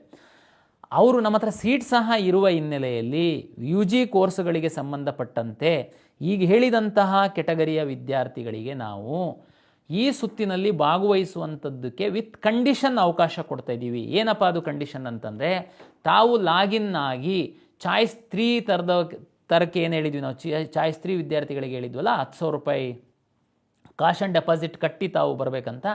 ಈಗ ಹೇಳಿದಂತಹ ಎಲ್ಲ ವಿದ್ಯಾರ್ಥಿಗಳು ಲಾಗಿನ್ ಆಗಿ 10,000 ಕಾಶ್ ಆ್ಯಂಡ್ ಡೆಪಾಸಿಟ್ ಕಟ್ಟಿದರೆ ನೀವು ನಮ್ಮ ಕೌನ್ಸಿಲಿಂಗ್ 3ನೇ ಸುತ್ತಿಗೆ ತಾವು ಹಾಜರಾಗಬಹುದು. ಆದರೆ ತಮ್ಮ ಎಡಬದಿಯಲ್ಲಿ ಎಲ್ಲ ಕಾಲೇಜುಗಳಿರುತ್ತೆ ಎಕ್ಸೆಪ್ಟ್ ಡೆಂಟಲ್ ಮೆಡಿಕಲ್. ತಾವು ಆಪ್ಷನ್ನನ್ನು ಹಾಕಬೇಕಾಗುತ್ತೆ. ದಯಮಾಡಿ ಅರ್ಥ ಮಾಡ್ಕೊಳ್ಳಿ. ಈ ವಿದ್ಯಾರ್ಥಿಗಳಿಗೆ ಇನ್ಕ್ಲೂಡಿಂಗ್ ನಾಟ್ ಸೀಟ್ ಅಲಾಟೆಡ್ ಆಗಿಲ್ದಿರುವಂಥ ವಿದ್ಯಾರ್ಥಿಗಳೂ ಸೇರಿದಂತೆ ಇವರ ಯಾವುದೇ ಹಿಂದಿನ ಸುತ್ತಿನ ಆಪ್ಷನ್ಗಳನ್ನು ನಾವು ಪೋರ್ಟ್ ಮಾಡಲ್ಲ. ಆಟೋಮೆಟಿಕ್ಕಾಗಿ ನಿಮ್ಮ ಲಾಗಿನ್ನಿಗೆ ಬರಲ್ಲ. ತಾವು 10,000 ರೂಪಾಯಿ ಕಾಶ್ ಆನ್ ಡೆಪಾಸಿಟ್ ಕಟ್ಟಿ ನಮ್ಮ ಸಿಸ್ಟಮ್ ಒಳಗಡೆ ಬರಬೇಕು. ಬಂದ ಮೇಲೆ ತಾವು ಚೂಸ್ ಮಾಡಿ ಲಾಗಿನ್ನಲ್ಲಿ ತಮ್ಮ ಆಪ್ಷನ್ಗಳನ್ನ ಹಾಕಬೇಕು. 10,000 ರೂಪಾಯಿ ಏನಾಗ್ಬಿಡುತ್ತೆ, ಕಾಶ್ ಆನ್ ಡೆಪಾಸಿಟ್. ನಿಮಗೆ ಸೀಟ್ ಅಲಾಟ್ ಆದಾಗ ಅದನ್ನು ನಾವು ಅಡ್ಜಸ್ಟ್ ಮಾಡ್ಕೊಳ್ತೀವಿ. ಸೀಟ್ ಅಲಾಟೇ ಆಗಿಲ್ಲ ಅಂತಂದರೆ ತಮಗೆ ವಾಪಸ್ ಅದನ್ನು ಕೊಡ್ತೀವಿ. ಸೀಟ್ ಹಾಕುವಂಥ ಸಂದರ್ಭದಲ್ಲಿ ಹೌದು, ನಿಮಗೆ ಕೆಲವರಿಗೆ ಸೀಟ್ ಅಲಾಟೇ ಆಗಿಲ್ದಿರುವಂಥವರಿಗೆ ಅಷ್ಟೊಂದು ಸೀಟ್ ಹಾಕೊಳ್ಳುವಂಥದ್ದು ಕಷ್ಟ ಇದೆಲ್ಲ. ಬಟ್ ಆದರೆ ಇಲ್ಲೇನಾಗಿದೆ, ನರ್ಸಿಂಗಿಗೆ ಗೌರ್ಮೆಂಟ್ ಸೀಟ್ ಮಾತ್ರ, ಯೋಗ ಆ್ಯಂಡ್ ನ್ಯಾಚುರೋಪತಿಗೆ ಗೌರ್ಮೆಂಟ್ ಸೀಟ್ ಮಾತ್ರ ಇದೆ. ಆಮೇಲೆ ಇಂಜಿನಿಯರಿಂಗಲ್ಲಿ ಸಾಕಷ್ಟು ಕೋರ್ಸಿಂದು ಸೀಟ್ಗಳು ಮುಗಿದೋಗಿದೆ. ನಾವು ಫ್ರೆಶ್ಶಾಗಿ ಸೀಟ್ ಮ್ಯಾಟ್ರಿಕ್ಸ್ ಇದಕ್ಕೆ ಬಿಟ್ಟಿದ್ದೀವಿ. ನೀವು ಸಾವಿರಾರು ಲಾಗಿನ್ನಲ್ಲಿ ಆಪ್ಷನ್ಗಳನ್ನ ಇಟ್ಕೊಂಡು ರನ್ ಮಾಡೋದ್ರಲ್ಲಿ ಅರ್ಥ ಇಲ್ಲ. ಅದಕ್ಕೇ ನಾವು ಫ್ರೆಶ್ ಆಪ್ಷನ್ ಕೊಟ್ಟಿದ್ದೀವಿ. ದಯಮಾಡಿ ತಾವು ಈ ಆಪ್ಷನ್ ಹಾಕುವಾಗ ಸಹ ಒಂದು ಎಚ್ಚರ ವಹಿಸಿ. ಇದು 3ನೇ ಸುತ್ತಿನ ಕೌನ್ಸಿಲಿಂಗ್. ಈ ಸುತ್ತು ಮುಗೀತಿದ್ದಂಗೆ ನಿಮಗೆ ಯಾವುದೇ ಆಪ್ಷನ್ಸ್ ಇರಲ್ಲ. ಅಪ್ಗ್ರೇಡೇಷನ್ನು, ಹೊರಗಡೆ ಇದೆಲ್ಲ ನೀವು ಅಡ್ಮಿಷನ್ ಆಗಲೇಬೇಕಾಗುತ್ತೆ. ಒಂದು ವೇಳೆ ಅಡ್ಮಿಷನ್ ಆಗಲಿಲ್ಲ ಅಂತಂದರೆ ನಿಮಗೆ ನೆಕ್ಸ್ಟ್ ಇಯರ್ ಕೌನ್ಸಿಲಿಂಗಲ್ಲಿ ಭಾಗವಹಿಸೋದಕ್ಕಾಗಲ್ಲ. ಹಾಗಾಗಿ ತಾವು ಯಾವ ಆಪ್ಷನ್ನನ್ನು ಹಾಕ್ತೀರಾ ಆ ಆಪ್ಷನ್ನಿಗೆ ಸಿಕ್ತು ಅಂತಂದರೆ ನೀವು ಕಡ್ಡಾಯವಾಗಿ ಕಾಲೇಜಿಗೆ ಹೋಗಬೇಕು. ಅಂಥ ಆಪ್ಷನ್ಗಳನ್ನ ಮಾತ್ರ ಹಾಕಿ. ಈಗಲೂ ನಾನು ನೋಡ್ತಾ ಇದ್ದೀನಿ. ಆಮೇಲೆ ವಿಶೇಷವಾಗಿ ಕೆಲವೊಂದು ಕೋರ್ಸಿಗೆ ಸಂಬಂಧಪಟ್ಟಂತೆ ತಾವು ದಯಮಾಡಿ ಕಾಲೇಜನ್ನು ಪರಿಶೀಲನೆ ಮಾಡಿ, ಆನ್ಲೈನಲ್ಲಿ ಮಾಡಿ, ಫೋನ್ ಮಾಡಿ ಕೇಳಿ, ಖಾತ್ರಿ ಮಾಡ್ಕೊಂಡು ಆ ಕಾಲೇಜನ್ನು ಹಾಕಿ. ಕಾಲೇಜಿಗೆ ಹಾಕಿ ಕಾಲೇಜು ಸೀಟ್ ಅಲಾಟ್ ಆದಮೇಲೆ ಇಲ್ಲ, ಕಾಲೇಜು ಸರಿ ಇಲ್ಲ, ಕಾಲೇಜಲ್ಲಿ ಜಾಸ್ತಿ ಫೀಸ್ ಕೇಳಿದರು, ಕಾಲೇಜು ನಮ್ಮ ಮನೆಯಿಂದ ತುಂಬ ದೂರ ಇದೆ, ಅದಕ್ಕೆ ನಾನು ಹೋಗಲ್ಲ ಅನ್ನುವಂಥದ್ದಕ್ಕೆ ಈ ಸುತ್ತಿನಲ್ಲಿ 3ನೇ ಸುತ್ತಿನಲ್ಲಿ ತಮಗೆ ಅವಕಾಶ ಇಲ್ಲ. ಹಿಂದೆ ಎಲ್ಲ ಇತ್ತು. ಈ ಸುತ್ತಿನಲ್ಲಿ ನಿಮ್ಮ ಕಾಶ್ ಆನ್ ಡೆಪಾಸಿಟ್ ಫೋರ್ಫಿಟ್ ಆಗುತ್ತೆ. ಮುಂದಿನ ವರ್ಷ ನಿಮಗೆ ಕೌನ್ಸಿಲಿಂಗ್ ಪ್ರಕ್ರಿಯೆಯಿಂದ ಬಾರ್ ಮಾಡಲಾಗುತ್ತೆ. ಅದಕ್ಕೆ ನೀವು 2 ಆಪ್ಷನ್ ಹಾಕ್ತೀರಾ, 100 ಆಪ್ಷನ್ ಹಾಕ್ತೀರಾ, ಒಂದೇ ಆಪ್ಷನ್ ಹಾಕ್ತೀರಾ, ನಿಮಗೆ ಬಿಟ್ಟಿದ್ದು. ಈ ಕಡೆ ಸೀಟ್ ಮ್ಯಾಟ್ರಿಕ್ಸ್ ಇದೆ, ಅವೈಲಬಲ್ ಕಾಲೇಜ್ಗಳು ನಿಮ್ಮ ಎಡಬದಿನ ಲಾಗಿನ್ ಆದರೆ ಎಡಬದಿನಲ್ಲಿರುತ್ತೆ. ನೀವು ಬಲಬದಿಗೆ ಹಾಕುವಂತಹ ಸಂದರ್ಭದಲ್ಲಿ ಸರಿಯಾಗಿ ಕಾಲೇಜು ಮತ್ತು ಕೋರ್ಸನ್ನು ವಿಚಾರ ಮಾಡಿ, ಮನೆಯವರೊಂದಿಗೆ ಚರ್ಚೆ ಮಾಡಿ, ಕಾಲೇಜಿನ ಇತಿಹಾಸ, ಕಾಲೇಜಿನ ಬಗ್ಗೆ ತಿಳ್ಕೊಂಡು ಇದು ಸಿಕ್ಕಿದರೆ ಹಿಂದೆ ಮುಂದೆ ನೋಡದೆ ಹೋಗಿ ನಾನು ಕಾಲೇಜಿಗೆ ಅಡ್ಮಿಷನ್ ಆಗ್ತೀನಿ ಅನ್ನುವಂತಹ ಖಾತ್ರಿ ಮೇಲೆ ನೀವು ಆಪ್ಷನ್ ಎಂಟ್ರಿ ಮಾಡಿ ಅಂತ ನಾನು ವಿನಂತಿಯನ್ನು ಮಾಡಿಕೊಳ್ತೀನಿ. 2ನೇ ಸುತ್ತಿನಲ್ಲಿ ಚಾಯ್ಸ್ 2 ಹಾಕಿ ಫೀಸ್ ಕಟ್ಟಿರುವಂಥವ್ರದ್ದು ಏನು ಪ್ರಾಬ್ಲಮ್ ಇಲ್ಲ. ನಿಮ್ದು ಎಲ್ಲ ಸೀಟ್ಸು ಎಲ್ಲ ಆಪ್ಷನ್ಸೂ ಪೋರ್ಟ್ ಆಗಿರುತ್ತೆ. ನೀವು ರೀಅರೇಂಜ್ ಮಾಡಿ ಡಿಲೀಟ್ ಮಾಡಿ ಯಾವುದಾದ್ರೂ ಹೊಸದು ಹಾಕೋದಿದ್ದರೆ ಹಾಕಿ. ಚಾಯ್ಸ್ 3 ಹಾಕಿರುವಂಥವರು 10,000 ಕಟ್ಟಿರುವಂಥವ್ರು ಸಿಕ್ಕಿರೋದು ಡಿಲೀಟ್ ಆಗಿ ಉಳಿದಿದ್ದೆಲ್ಲ ಇರುತ್ತೆ. ತಾವು ಸಹ ತಮಗೇನು ಪ್ರಾಬ್ಲಮ್ ಇಲ್ಲ, ಎಲ್ಲ ನಿಮ್ಮ ಲಾಗಿನ್ ಒಳಗಿರುತ್ತೆ. ತಾವು ಹೊಸದು ಸೇರಿಸೋದಿದ್ದರೆ ಸೇರಿಸ್ಬೋದು, ಮತ್ತು ಅಡಿಷನ್ ಡಿಲೀಷನ್ ಮಾಡೋದಿದ್ದರೆ ಮಾಡ್ಬೋದು. ಉಳಿದಂಥವ್ರು ನಾನು ಹೇಳಿದ್ನಲ್ಲ, ಹೊಸದಾಗಿ ಏನು ಬರುವಂಥವ್ರು, ಈಗ ಆದರೆ ಮತ್ತೆ ರಿಪೀಟ್ ಮಾಡಲ್ಲ, ನಾನು ಈಗಾಗಲೇ ಹೇಳಿದ್ದೀನಿ, ಅವ್ರುಗಳು ಮಾತ್ರ ವಿಚಾರ ಮಾಡಿ ಕಾಲೇಜಿಗೆ ಹೋಗುವಂಥದ್ದನ್ನು ಗ್ಯಾರಂಟಿ ಅನ್ನುವಂಥದ್ದನ್ನು ಖಾತ್ರಿಪಡಿಸ್ಕೊಂಡು ಆಪ್ಷನ್ ಹಾಕ್ರಿ ಅನ್ನುವಂಥದ್ದು ನನ್ನ ಒಂದು ವಿನಂತಿ. ಮತ್ತು ಈ ಮೊದಲ ಸುತ್ತಿನಲ್ಲಿ ನಾವು ಚಾಯ್ಸ್ 3 ಹಾಕಿದವರು ಒಂದು ಅಗ್ರಿ ಬಟನ್ ಅಮ್ಕಿ ಅಂತ ಹೇಳಿದ್ವಿ. ಅನ್ಫಾರ್ಚುನೇಟ್ಲಿ ಅವರು ಚಾಯ್ಸ್ 3 ಹಾಕಿದ್ದಾರೆ, ಆದರೆ ಅಗ್ರಿ ಬಟನನ್ನು ಹಮ್ಕಿಲ್ಲ ಅವರು. ಹಾಗಾಗಿ ಅವ್ರದ್ದು ಯಾವುದೂ ಸೆಕೆಂಡ್ ರೌಂಡಲ್ಲಿ ನಾವು ಸೀಟ್ ಅಲಾಟ್ ಮಾಡಿಲ್ಲ ಅವರಿಗೆ. ಆಮೇಲೆ ಬಂದರು, ನಮಗೆ ಗೊತ್ತಿರಲಿಲ್ಲ, ನಾಲೆಡ್ಜ್ ಇರಲಿಲ್ಲ, ಅದು ಇದು ಅಂತೇಳಿ. ಎನಿವೆ ಅವರಿಗೂ ನಾವು ಬರೋದಕ್ಕೆ ಅವಕಾಶ ಕೊಡ್ತೀವಿ. ಈಗಾಗಲೇ ನಾನು ಹೇಳಿದ್ನಲ್ಲ, ನೋ ಆಪ್ಷನ್ಸ್ ಕೆಟಗರಿ ತರಕ್ಕೆ ಅವರು ಬನ್ನಿ, ಫ್ರೆಶ್ಶಾಗಿ ಆಪ್ಷನ್ ಎಂಟ್ರಿ ಮಾಡ್ಕೊಳ್ಳಿ. ತಮ್ಮ ಅದೃಷ್ಟ ಇತ್ತು, ತಮ್ಮ ರ್ಯಾಂಕ್ ಇತ್ತು ಅಂತಂದರೆ ಸೀಟ್ ಸಿಗುತ್ತೆ. ಓಕೆ, ಈಗ ಬಹು ನಿರೀಕ್ಷಿತವಾಗಿ ಸಾಕಷ್ಟು ವಿದ್ಯಾರ್ಥಿಗಳು ಮೆಡಿಕಲ್ಲು ಮತ್ತು ಡೆಂಟಲ್ಲಿಗೆ ಸಂಬಂಧಪಟ್ಟಂತೆ ನಮ್ಮಿಂದ ಕೆಲವು ಮಾಹಿತಿಯನ್ನು ನಿರೀಕ್ಷೆ ಮಾಡ್ತಾಯಿದ್ದೀರಾ ಅಂತೇಳಿ ನಾನು ಭಾವಿಸ್ತೀನಿ. ತಮಗೆಲ್ಲ ಗೊತ್ತಿರುವಂತೆ MCC ಅವರು 2ನೇ ಸುತ್ತು ಮಾಡಿಲ್ಲ, ನಾವು ಸಹ 2ನೇ ಸುತ್ತನ್ನು ಮಾಡಿಲ್ಲ. 2ನೇ ಸುತ್ತು ನಮ್ಮದು ಮಾಕ್ ಆರ್ ಪ್ರಾವಿಷನಲ್ ಅಂತ ಅಲಾಟ್ ಮಾಡಿ ಅಷ್ಟೇ ನಿಲ್ಲಿಸಿದ್ವಿ. ಈಗ ಉಳಿದಂಥ ಕೋರ್ಸ್ಗಳಿಗೆ 2ನೇ ಸುತ್ತು ಮುಗಿದಿದೆ. ಮೆಡಿಕಲ್ಲು ಮತ್ತು ಡೆಂಟಲ್ಲಿಗೆ ಬಂದಂತಹ ಸಂದರ್ಭದಲ್ಲಿ 2ನೇ ಸುತ್ತನ್ನೇ ನಾವು ಮಾಡಬೇಕು. 2ನೇ ಸುತ್ತನ್ನು ಆ್ಯಕ್ಚುಲಿ ನಾವು ಯಾವಾಗ ಮಾಡಬೇಕು, MCC ಅವರು ರಿಸಲ್ಟ್ ಕೊಟ್ಟ ಮೇಲೆ ನಾವು ಮಾಡಬೇಕು. ಆದರೆ MCC ಅವರು ಯಾವಾಗ ಕೊಡ್ತಾರೆ ಅಂತ ಅನ್ನುವಂಥದ್ದು ಗೊತ್ತಿಲ್ಲ. ವಿವಿಧ ಕೋರ್ಸ್ಗಳಿಗೆ ನಾವು ಚಾಯ್ಸ್ 2 ತಗೊಂಡು ಅಪ್ಗ್ರೇಡೇಷನ್ನಿಗೆ ಆ ಮಕ್ಕಳು ವೆಯ್ಟ್ ಮಾಡ್ತಾಯಿದ್ದಾರೆ. ಇದೊಂದು ರೌಂಡ್ ನಾವು ಕಂಬೈನ್ಡ್ ಸೀಟ್ ಅಲಾಟ್ಮೆಂಟನ್ನು ರನ್ ಮಾಡಿಬಿಟ್ರೆ ಒಂದಷ್ಟು ಮಕ್ಕಳು ಅಪ್ಗ್ರೇಡ್ ಆಗೋದಿದ್ದರೆ ಆಗಲಿ. ಹೆಂಗೆ ಅಪ್ಗ್ರೇಡ್ ಆಗ್ತಾರೆ ಸರ್? ಮೆಡಿಕಲ್ಲು ಡೆಂಟಲಲ್ಲಿ ಹೊರಗಡೆ ಹೋಗೋರು ಹೋಗೇ ಇಲ್ಲ. MCCಯಲ್ಲಿ ಸಹ ರಿಸಲ್ಟ್ ಅಲಾಟ್ ಮಾಡಿ ಹೋಗಿಲ್ಲ ಹೊರಗಡೆ. ಹಾಗಾಗಿ ಅದು ಅಷ್ಟೇ ಸೀಟ್ ಇರುತ್ತೆ, ಅಂದರೆ ಅಷ್ಟೇ ಮಕ್ಕಳಿರ್ತಾರೆ, ಅದೇನೇ ಬರುತ್ತೆ ಅಂತ ಅನ್ನುವಂಥದ್ದು ಸಾಮಾನ್ಯ ಅಭಿಪ್ರಾಯ. ಬಟ್ ಆದರೆ ತಮಗೆಲ್ಲ ಗೊತ್ತಿದೆ, ಕರ್ನಾಟಕ ರಾಜ್ಯದಲ್ಲಿ 8 ಮೆಡಿಕಲ್ ಕಾಲೇಜ್ಗಳಲ್ಲಿ ಸೀಟ್ ಇನ್ಕ್ರೀಸ್ ಆಗಿದೆ. 50 ಸೀಟು ಬಂದಿದೆ. ಅದರ ಸೀಟ್ ಮ್ಯಾಟ್ರಿಕ್ಸ್ ನಾವು ಪಬ್ಲಿಷ್ ಮಾಡಿದ್ದೀವಿ, ತಾವೆಲ್ಲ ನೋಡಿದ್ದೀರಾ ಅಂತ. ಇದರಲ್ಲೊಂದಷ್ಟು ಏನು ಮೆಡಿಕಲ್ ಸೀಟ್ಸ್ ಬಂದಿದೆಯಲ್ಲ, ಇದನ್ನು ಹಾಕ್ಕೊಂಡು ರನ್ ಮಾಡಿದರೆ ಸಹ ಒಂದಷ್ಟು ಅಪ್ಗ್ರೇಡ್ ಆಗಿಬಿಡ್ತಾರೆ. ಆವಾಗ ಅಟ್ಲೀಸ್ಟ್ UG ಕೋರ್ಸ್ ಅವ್ರು ಯಾರಾದ್ರೂ ಇಲ್ಲಿ ಅಪ್ಗ್ರೇಡ್ ಆದರೆ ಅವ್ರನ್ನ ಇಲ್ಲಿ ಉಳಿಸ್ಕೊಂಡು ಈ ಕಡೆ ನಾವು ರಿಲೀಸ್ ಮಾಡಿಬಿಡ್ಬೋದು ಅನ್ನುವ ಹಿನ್ನೆಲೆ ಒಳಗಡೆ ನಾವು ಒಂದು ಮೆಡಿಕಲ್ಲು ಮತ್ತು ಡೆಂಟಲ್ಲು ವಿದ್ಯಾರ್ಥಿಗಳು ಯಾರು ಮೊದಲ ಸುತ್ತಿನ ನಂತರ ನೋಡಿ ಅರ್ಥ ಮಾಡ್ಕೊಳ್ಳಿ, ಪ್ರಾವಿಷನಲ್ ಮಾಕ್ ರಿಸಲ್ಟ್ ಏನಿದೆ ದಟ್ ಈಸ್ ನಾಟ್ ಫೈನಲ್. ತಮಗೂ ಗೊತ್ತಿದೆ, that is mock or provisional only. ನಾವು ಅದನ್ನೇನು ಫೈನಲ್ ಅಂತ ಹೇಳಿಲ್ಲ, ಫೈನಲ್ ಅಂತ ಬಿಟ್ಟಿಲ್ಲ. ಅಂದರೆ ಈಗ ನಾವು ಅದು ನಿಮಗೊಂದು ಐಡಿಯಾ ಬಂದಿದೆ, ಮಾಕ್ ಆರ್ ಪ್ರಾವಿಷನಲ್ ಏನು, ಎಲ್ಲಿ ಸಿಗುತ್ತೆ ನಮಗೆ ಅಂತನ್ನುವಂಥದ್ದು. ನಾವು ಮೊದಲ ಸುತ್ತಿಗೆ ಕೌನ್ಸಿಲಿಂಗ್ ರಿಸಲ್ಟ್ ಅನೌನ್ಸ್ ಮಾಡಿದ ಮೇಲೆ ನಿಮಗೆ ಚಾಯ್ಸ್ 1, 2, 3, 4 ಹಾಕೋದು ಕೇಳಿದ್ವಿ. ಅದರಂತೆ ಮೆಡಿಕಲ್ ವಿದ್ಯಾರ್ಥಿಗಳು ಚಾಯ್ಸ್ 2, 1 ಹಾಕ್ತಾರೆ, ಅಡ್ಮಿಷನ್ ಆಗಿದ್ದೀರಾ ಬಿಡಿ, 2 ಹಾಕಿದ್ರಿ, ಕೆಲವರು 3 ಹಾಕಿದ್ರಿ, 2 ಹಾಕಿದವರು ಫೀಸ್ ಕಟ್ಟಿದ್ರಿ, 3 ಹಾಕಿದ್ರಿ, ಮತ್ತು 4 ಹಾಕಿ ಹೊರಗಡೆ ಹೋಗಿದ್ರಿ. ನಾವು ಮೊದಲನೇ ಸುತ್ತಿನ ಚಾಯ್ಸ್ದು ಮುಗಿದ ನಂತರ ನಿಮಗೇನು ರೀಅರೇಂಜ್ ಮಾಡೋದಕ್ಕೆ ಬಿಟ್ಟಂತಹ ಸಂದರ್ಭದಲ್ಲಿ ಚಾಯ್ಸ್ 3 ಹಾಕಿರುವಂಥವರು ತಮ್ಮಲ್ಲಿ ಮೆಡಿಕಲ್ ಆಪ್ಷನ್ ಇತ್ತು ಅಂತಂದರೆ 1 ಲಕ್ಷ ಕಾಶ್ ಆ್ಯಂಡ್ ಡೆಪಾಸಿಟ್ ಕಟ್ಟಿ ಅಂತ ನಾವು ಹೇಳಿದ್ವಿ. ಚಾಯ್ಸ್ 2 ಹಾಕಿದ್ದವರು, ಮೆಡಿಕಲ್ ಸಿಕ್ಕಿದಂಥವ್ರು, ಡೆಂಟಲ್ ಸಿಕ್ಕಿದಂಥವ್ರು, ತಾವು ಕೋರ್ಸ್ ಫೀಸನ್ನು ಕಟ್ಟಿರ್ತೀರ.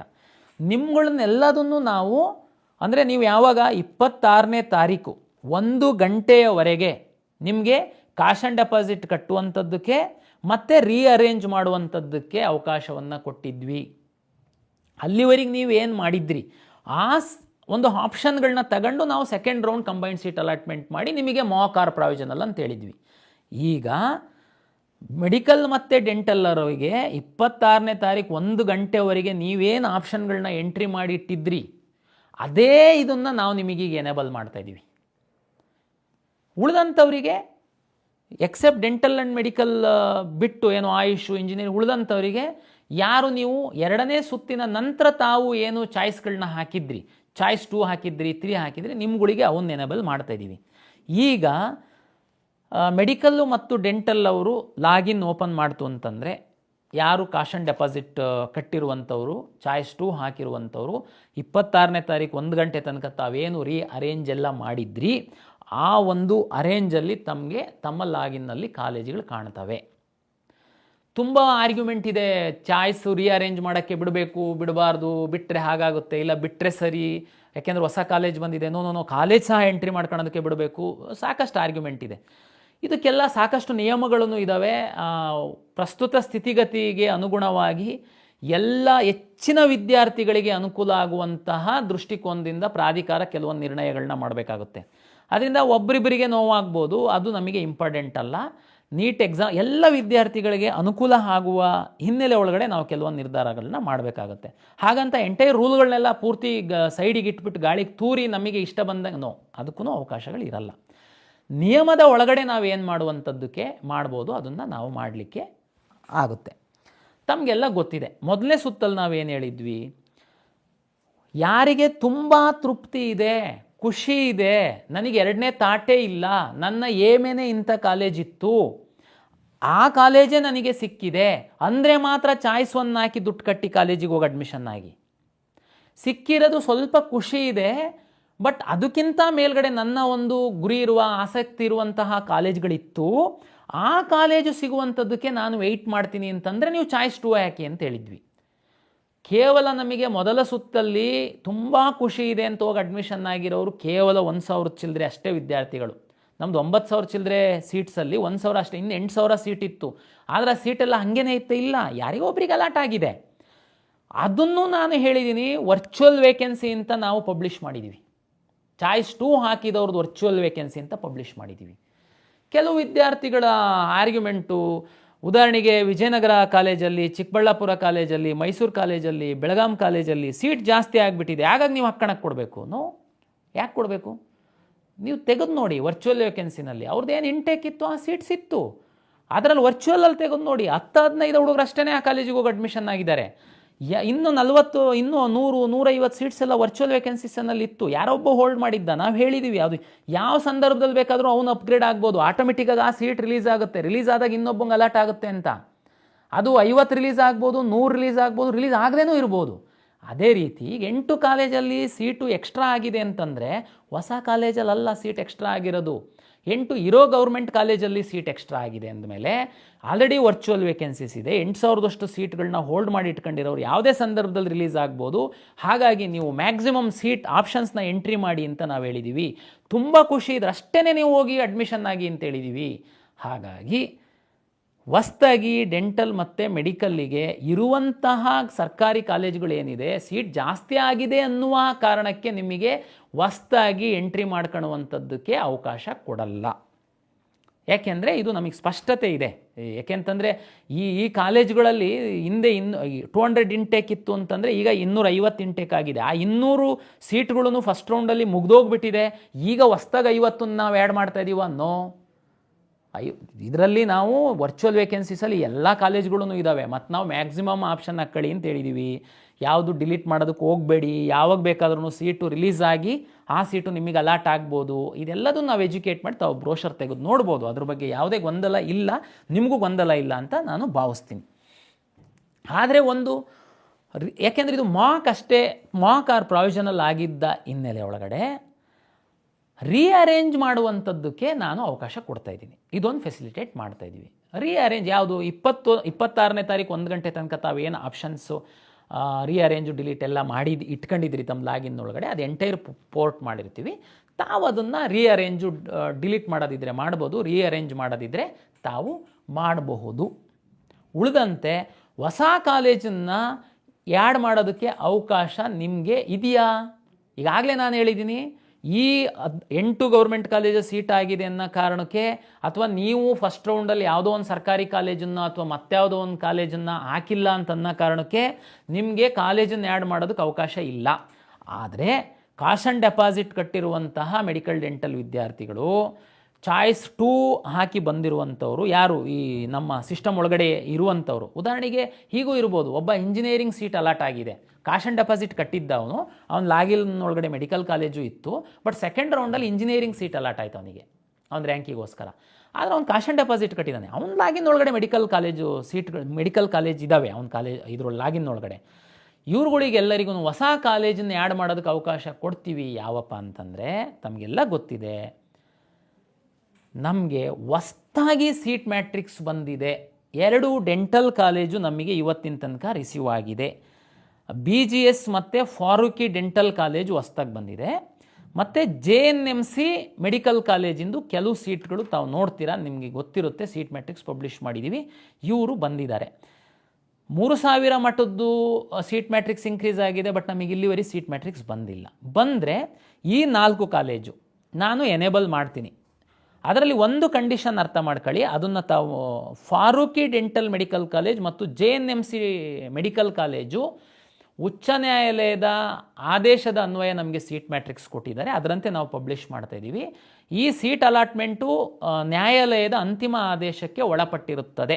ಅದರ ಆಧಾರದ ಮೇಲೆ ತಾವು ಹಾಕ್ಬೋದು. ಯಾರು ನಮ್ಮಲ್ಲಿ ಮೆಡಿಕಲ್ ಡೆಂಟಲ್ ಮಾಕ್ ತಗೊಂಡು ತಮ್ಮಲ್ಲಿರುವಂಥವ್ರು, ಕಾಶ್ ಆ್ಯಂಡ್ ಡೆಪಾಸಿಟ್ ಕಟ್ಟಿರುವಂಥವ್ರು, ಈ ಕಾಲೇಜುಗಳು ತಾವು ಆ್ಯಡ್ ಮಾಡ್ಬೋದು, ಪ್ರಿಯಾರಿಟಿ ಸೆಟ್ ಮಾಡ್ಬೋದು, ತಾವು ಡಿಲೀಟ್ ಮಾಡ್ಬೋದು, ಮಾಡೋದಕ್ಕೆ ಅವಕಾಶ ಇದೆ. ಇದು ತಮಗೆಲ್ಲ ಅರ್ಥ ಆಗಿದೆ ಅಂತ ನಾನು ಭಾವಿಸ್ತೀನಿ. ಇನ್ನೊಂದು ಸರ್ಪ್ರೈಸ್ ಥಿಂಗು ತಮಗೆ ಸರ್ಕಾರ ಒಂದು ನಿರ್ಧಾರ ಮಾಡಿದೆ. ಏನಪ್ಪ ಅದು ಅಂತಂದರೆ, ತಮಗೆಲ್ಲ ಗೊತ್ತಿದೆ, ಕೆಲವರು ಫಸ್ಟ್ ರೌಂಡಲ್ಲಿ ಅಡ್ಮಿಷನ್ ಆಗಿರೋರು ಇಲ್ಲ 8 ಕಾಲೇಜಲ್ಲಿ ಸೀಟ್ ಜಾಸ್ತಿ ಆಗಿಬಿಟ್ಟಿದೆ ನಮಗೆ, ದಯಮಾಡಿ ಅರ್ಥ ಮಾಡ್ಕೊಳ್ಳಿ. ನಾವು ಅವಾಗ ನನಗಾಗಲೇ ಎಕ್ಸ್ಪ್ಲೈನ್ ಮಾಡಿದ್ದೀನಿ, ಯಾಕೆ ನಾವು ಫಸ್ಟ್ ರೌಂಡಲ್ಲಿ ಚಾಯ್ಸನ್ನು ಹಾಕಲೇಬೇಕು, ನೀವು ಹೋಗಲೇಬೇಕು ಅಂತ ನಾವೇನು ಹೇಳಿರಲಿಲ್ಲ ಅನ್ನುವಂಥದ್ದು ಎಕ್ಸ್ಪ್ಲೈನ್ ಮಾಡಿದ್ದೀನಿ. ಓಕೆ, ಸರ್ಪ್ರೈಸ್ ಥಿಂಗ್ ಏನಂತಂದರೆ, ತಮಗೆಲ್ಲ ಗೊತ್ತಿರುವಂತೆ ಸುಪ್ರೀಂ ಕೋರ್ಟ್ ನಿರ್ದೇಶನದಂತೆ ರಾಜ್ಯ ಸರ್ಕಾರಗಳು NRI ವಿದ್ಯಾರ್ಥಿಗಳಿಗೆ 15% ಸೀಟನ್ನು ಮೀಸಲಿಡುವಂಥದ್ದಕ್ಕೆ ಅವಕಾಶ ಇದೆ. ತಮಗೆಲ್ಲ ಗೊತ್ತಿದೆ, ಇಲ್ಲಿಯವರೆಗೆ ಖಾಸಗಿ ಮೆಡಿಕಲ್ ಕಾಲೇಜುಗಳಲ್ಲಿ NRI ಸೀಟ್ಗಳನ್ನು ರಿಸರ್ವ್ ಮಾಡಿ ಇಡ್ತಿದ್ರು. ಅದರಂತೆ NRI ವಾರ್ಡ್ ಮತ್ತು OCI ಕ್ಯಾಂಡಿಡೇಟ್ಗಳನ್ನ ದಾಖಲೆ ಪರಿಶೀಲನೆ ಮಾಡಿ ನಾವೇನೇ ಸೀಟ್ ಅಲಾಟ್ ಮಾಡ್ತಾ ಇದ್ವಿ ಅವರಿಗೆ. ಎರಡನೇ ಸುತ್ತಿನಲ್ಲಿ ಒಂದು ವೇಳೆ ಆ ನಿಗದಿಪಡಿಸಿರುವಂತಹ NRI ಸೀಟ್ಗಳು ಖರ್ಚಾಗಿಲ್ಲ ಅಂದರೆ, ಅಷ್ಟು ಅರ್ಹ ಅಭ್ಯರ್ಥಿಗಳು ಸಿಕ್ಕಿಲ್ಲ ಅಂತಂದರೆ ಅದನ್ನು ಅದರ್ಸಿಗೆ ನಾವು ಮಂಜೂರು ಮಾಡ್ತಾ ಇದ್ವಿ. ಫೀಸ್ ಏನು ಅಂತನ್ನುವಂಥದ್ದು ತಮಗೆಲ್ಲ ಗೊತ್ತಿತ್ತು. ಅದು ಮ್ಯಾಕ್ಸಿಮಮ್ಮು ಕಾಲೇಜ್ ಟು ಕಾಲೇಜ್ ವ್ಯತ್ಯಾಸ ಇರುತ್ತೆ, ತುಂಬ ಹೈಯರ್ ಫೀಸ್ ಇರ್ತಿತ್ತು. ಈಗೇನು 8 ಸರ್ಕಾರಿ ಕಾಲೇಜುಗಳಲ್ಲಿ ಹೊಸದಾಗಿ 50 ಸೀಟ್ಗಳು ಇನ್ಕ್ರೀಸ್ ಆಗಿದೆ, ಅದರಲ್ಲಿ ಸಹ ಸರ್ಕಾರ ನಮಗೆ NRI ಸೀಟ್ಗಳಿಗೆ ನಿಗದಿಪಡಿಸಿ ಕೊಟ್ಟಿದೆ. ಫೀಸು 25 ಲಕ್ಷವನ್ನು ನಿಗದಿಪಡಿಸಿದ್ದಾರೆ. ಅದು ನಾವು ಸೀಟ್ ಮ್ಯಾಟ್ರಿಕ್ಸನ್ನು ಪಬ್ಲಿಷ್ ಮಾಡಿದ್ದೀವಿ. ಸರ್ಕಾರದ ಆದೇಶಗಳನ್ನು ಪಾಲನೆ ಮಾಡುವಂತಹ ಜವಾಬ್ದಾರಿ ಕರ್ನಾಟಕ ಪರೀಕ್ಷಾ ಪ್ರಾಧಿಕಾರದ್ದಾಗಿರುತ್ತೆ. ಈ ಹಿನ್ನೆಲೆಯಲ್ಲಿ ನಾವು ಯಾರು ನಮ್ಮ ಮೆಡಿಕಲ್ ಕೌನ್ಸಿಲಿಂಗ್ ಪ್ರಕ್ರಿಯೆ ಒಳಗಡೆ ಇದ್ದಾರೆ, ಈಗ ನಾನು ಹೇಳಿದ್ನಲ್ಲ 26 ತಾರೀಕು 1 ಗಂಟೆ ಕಾಶನ್ ಡೆಪಾಸಿಟ್ ಕಟ್ಟಿರುವಂಥವ್ರು ಇದ್ದಾರೆ, ನಿಮ್ಗಳಿಗೆ ಈ 8 ಕಾಲೇಜಿನಲ್ಲಿ ನಿಗದಿಪಡಿಸಿರುವಂತಹ NRI ಸೀಟ್ಗಳೇನಿದೆ, 51 NRI ಸೀಟ್ಗಳು ನಿಗದಿಪಡಿಸಿದ್ದಾರೆ. ಅಷ್ಟು ಕಾಲೇಜಲ್ಲಿ ಅದನ್ನು ನೀವು ಯಾರಾದರೂ ಹಾಕಿಲ್ಲ ಅಂತಂದರೆ ಅದನ್ನು ಹಾಕುವಂಥದ್ದಕ್ಕೆ ಅವಕಾಶವನ್ನು ಕೊಡ್ತಾ ಇದ್ದೀವಿ. ಎರಡನೇದು, ಫಸ್ಟು ಸುತ್ತಿನಲ್ಲಿ, ಮೊದಲ ಸುತ್ತಿನಲ್ಲಿ ಈ ಸೀಟು NRIಗೆ ನಿಗದಿ ಆಗಿರಲಿಲ್ಲ. ಕೆಲವು ವಿದ್ಯಾರ್ಥಿಗಳು NRI ಮತ್ತು ಮ್ಯಾನೇಜ್ಮೆಂಟಲ್ಲಿ ಸೀಟನ್ನು ತಗೊಂಡು ಅಡ್ಮಿಷನ್ ಆಗಿದ್ದೀರ. ನೀವು ನಮಗೆ ಬಂದು ಕೇಳ್ತೀರಾ ಏನಂತಂದರೆ, NRI ಸೀಟು ಆ ಕಾಲೇಜಲ್ಲಿ ಇತ್ತು ಅಂತಂದಿದ್ದರೆ ನಾವು ಅದನ್ನೇ ಹಾಕ್ತಾ ಇದ್ವಿ. ಒಂದು ವೇಳೆ ಮ್ಯಾನೇಜ್ಮೆಂಟ್ ಅವರು ಕೇಳ್ಬೋದು, NRI ಅಭ್ಯರ್ಥಿಗಳು ಸಿಕ್ಕಿಲ್ಲ ಅಂತಂದರೆ ಅದರ್ಸಿಗೆ ಅಲಾಟ್ ಮಾಡೋದಕ್ಕೆ ಸರ್ಕಾರದ ಆದೇಶ ಇದೆ, ನೀವೇನಾದರೂ ಅವಾಗಲೇ ಕೊಟ್ಬಿಟ್ಟಿತ್ತು ಅಂತಂದಿದ್ದರೆ ನಾವು ಈ ಕಾಲೇಜ್ ಬದಲು ಆ ಕಾಲೇಜನ್ನು ಆಯ್ಕೆ ಮಾಡ್ಕೊಳ್ತಾ ಇದ್ದೀವಿ ಅಂತ ತಾವು ಕೇಳ್ಬೋದು, ಅಥವಾ ಕೇಳೋದು ಸಹಜ, ಅದು ಕರೆಕ್ಟ್ ಸಹ. ಸರ್ಕಾರ ಈಗ ಆದೇಶ ಕೊಟ್ಟಿರೋದ್ರಿಂದ ಮೊದಲನೇ ಸುತ್ತಿನಲ್ಲಿ ಹೋಗಿ ತಾವು ಚಾಯ್ಸನ್ನು ಹಾಕಿ ಕಾಲೇಜು ಸೇರ್ಪಡೆಗೊಂಡಿರುವಂತಹ NRI ವಿದ್ಯಾರ್ಥಿಗಳು ಹಾಗೂ ಅದರ್ಸ್ ಮ್ಯಾನೇಜ್ಮೆಂಟ್ ಅಂತ ಹೇಳ್ತಾರೆ, ಆ್ಯಕ್ಚುಲಿ ಅದರ್ಸ್ ಕೆಟಗರಿ ಒಳಗಡೆ ತಾವೇನು ಹೋಗಿ ಅಡ್ಮಿಷನ್ ಆಗಿರುವಂಥವ್ರು ಇದ್ದೀರಾ, ಒಂದು 500 ಅಷ್ಟು ವಿದ್ಯಾರ್ಥಿಗಳು ನಮ್ಮ ರಾಜ್ಯದಲ್ಲಿ ಇದ್ದೀರಾ. ತಾವುಗಳು ಈ 8 ಕಾಲೇಜಿನ NRI ಮತ್ತು ಅದರ್ಸಿಗೆ ಟಿಕ್ ಮಾಡ್ಬೋದು. ಅದ್ಯಾವ್ದು ಸರ್, ಅದರ್ಸ್ ಇಲ್ಲವೇ ಇಲ್ಲಲ್ಲ, ಸರ್ಕಾರ ಫಿಕ್ಸ್ ಮಾಡಿರೋದು NRI ಮಾತ್ರ ಅಲ್ಲ, ಕರೆಕ್ಟ್. ಆದರೆ NRI ಅಭ್ಯರ್ಥಿಗಳು ಸಿಕ್ಕಿಲ್ಲ ಅಂತಂದರೆ ಅದನ್ನು ನಾವು ಅದರ್ಸಿಗೆ ಅಲಾಟ್ ಮಾಡಬೇಕು, same fees 25 lakh. But private ಕಾಲೇಜಲ್ಲಿ ಏನಾಗುತ್ತೆ, ಅಲ್ಲಿ N ಮತ್ತು Q ಕೋಟಾ ಇರುತ್ತೆ. ಕ್ಯೂನಲ್ಲಿ ಒಂದಷ್ಟು ಜನ ಆಪ್ಷನ್ ಎಂಟ್ರಿ ಮಾಡಿರ್ತಾರೆ, ಎನ್ನಲ್ಲಿ ಒಂದಷ್ಟು ಜನ ಆಪ್ಷನ್ ಎಂಟ್ರಿ ಮಾಡಿರ್ತಾರೆ. ಇವ್ರು ಸಿಕ್ಕಿಲ್ಲ ಅಂದರೆ ಇಷ್ಟು ಸೀಟ್ಗಳ ಕನ್ವರ್ಟ್ ಮಾಡಿ ಹಾಕ್ತೀವಿ. ಬಟ್ ನಮ್ಮ ಗೌರ್ಮೆಂಟ್ ಕಾಲೇಜು, ಸ್ವಾಯತ್ತ ಮೆಡಿಕಲ್ ಕಾಲೇಜುಗಳು ಆ ಕಾರಣಕ್ಕೋಸ್ಕರನೇ ಇದು ಮಾಡಿರುವಂಥದ್ದು. ಆ ಕಾಲೇಜುಗಳಲ್ಲಿ ಈ ಕ್ಯೂ ಸೀಟ್ ಇಲ್ಲ, ನಾವು ಆಮೇಲೆ ಕನ್ವರ್ಟ್ ಮಾಡೋದಕ್ಕಾಗಲ್ಲ, ನಾವು ಆಪ್ಷನ್ ಎಂಟ್ರಿ ತಗೊಂಡಿಲ್ಲ ಅಂತಂದರೆ. ಆ ಕಾರಣಕ್ಕೋಸ್ಕರ ಕಾಶನ್ ಡೆಪಾಸಿಟ್ಟು ಮತ್ತು ಕೋರ್ಸ್ ಫೀಸ್ ಕಟ್ಟಿ ನಮ್ಮ ಕೌನ್ಸಿಲಿಂಗ್, ಮೆಡಿಕಲ್ ಡೆಂಟಲ್ ಕೌನ್ಸಿಲಿಂಗ್ ಪ್ರಕ್ರಿಯೆ ಒಳಗಿರುವಂತಹ ವಿದ್ಯಾರ್ಥಿಗಳು ಈ ಸರ್ಕಾರ ನಿಗದಿಪಡಿಸಿರುವಂತಹ 8 ಕಾಲೇಜುಗಳ N ಮತ್ತು Q ಅಂತ ನಾವು ಬೈಫರ್ಕೇಟ್ ಮಾಡಿ ಡಿಸ್ಪ್ಲೇ ಮಾಡ್ತಾ ಇದ್ದೀವಿ. ದಯಮಾಡಿ ನಿಮಗೆ ಆಸಕ್ತಿ ಇದ್ದಲ್ಲಿ ಅದನ್ನು ತಾವು ತಮ್ಮ ಪ್ರಿಯಾರಿಟಿ ಅನುಸಾರ ಹಾಕಿಕೊಳ್ಳಬಹುದು. ಹಾಗೂ ಮೊದಲನೇ ಸುತ್ತಿನಲ್ಲಿ QRN ಅಡಿನಲ್ಲಿ ತಾವು ಸೀಟ್ ಪಡೆದು ಕಾಲೇಜಿಗೆ ಅಡ್ಮಿಷನ್ ಆಗಿದ್ದರೆ ಸಹ ತಾವು ಲಾಗಿನ್ ಆಗಿ, ತಾವು ಎನಿವೆ ನೀವು ಹಣ ಕಟ್ಟಿರೋದ್ರಿಂದ ಮತ್ತೆ ಹಣ ಕಟ್ಟುವಂಥದ್ದಿರಲ್ಲ, ತಾವು ಲಾಗಿನ್ ಆಗಿ ಈ 8 ಕಾಲೇಜುಗಳ N ಮತ್ತು Q ಸೀಟುಗಳನ್ನು ತಾವು ಹಾಕಿಕೊಳ್ಳಬಹುದು. ನಿಮ್ಮ ರ್ಯಾಂಕ್ ಆಧರಿಸಿ ನಾವು ಹಂಚಿಕೆ ಮಾಡುವಂಥದ್ದಕ್ಕೆ ಕ್ರಮ ವಹಿಸ್ತೀವಿ. ಈಗ ಯಾವ ಕಾಲೇಜಲ್ಲಿ ಹೋಗಿ ಅಡ್ಮಿಷನ್ ಆಗಿದ್ದೀರಾ ಅದನ್ನು ತಾವು ಕ್ಯಾನ್ಸಲ್ ಮಾಡ್ಕೊಂಡು ಬರಬೇಕಾಗುತ್ತೆ, ಅದು ಅನಿವಾರ್ಯ. ಇದು ಕಂಪಲ್ಸರಿನೂ ಅಲ್ಲ. ತಮಗೆ ಅಡ್ಮಿಷನ್ ಆಗಿದ್ದೀರಾ, ಸಿಕ್ಕಿರೋ ಕಾಲೇಜು ಚೆನ್ನಾಗಿದೆ, ದಯಮಾಡಿ ನೀವೇನು ಬರೋದಕ್ಕೆ ಹೋಗಬೇಡಿ, ದಯಮಾಡಿ ಅಲ್ಲಿ ವಿದ್ಯಾಭ್ಯಾಸ ಮುಂದುವರಿಸಿ.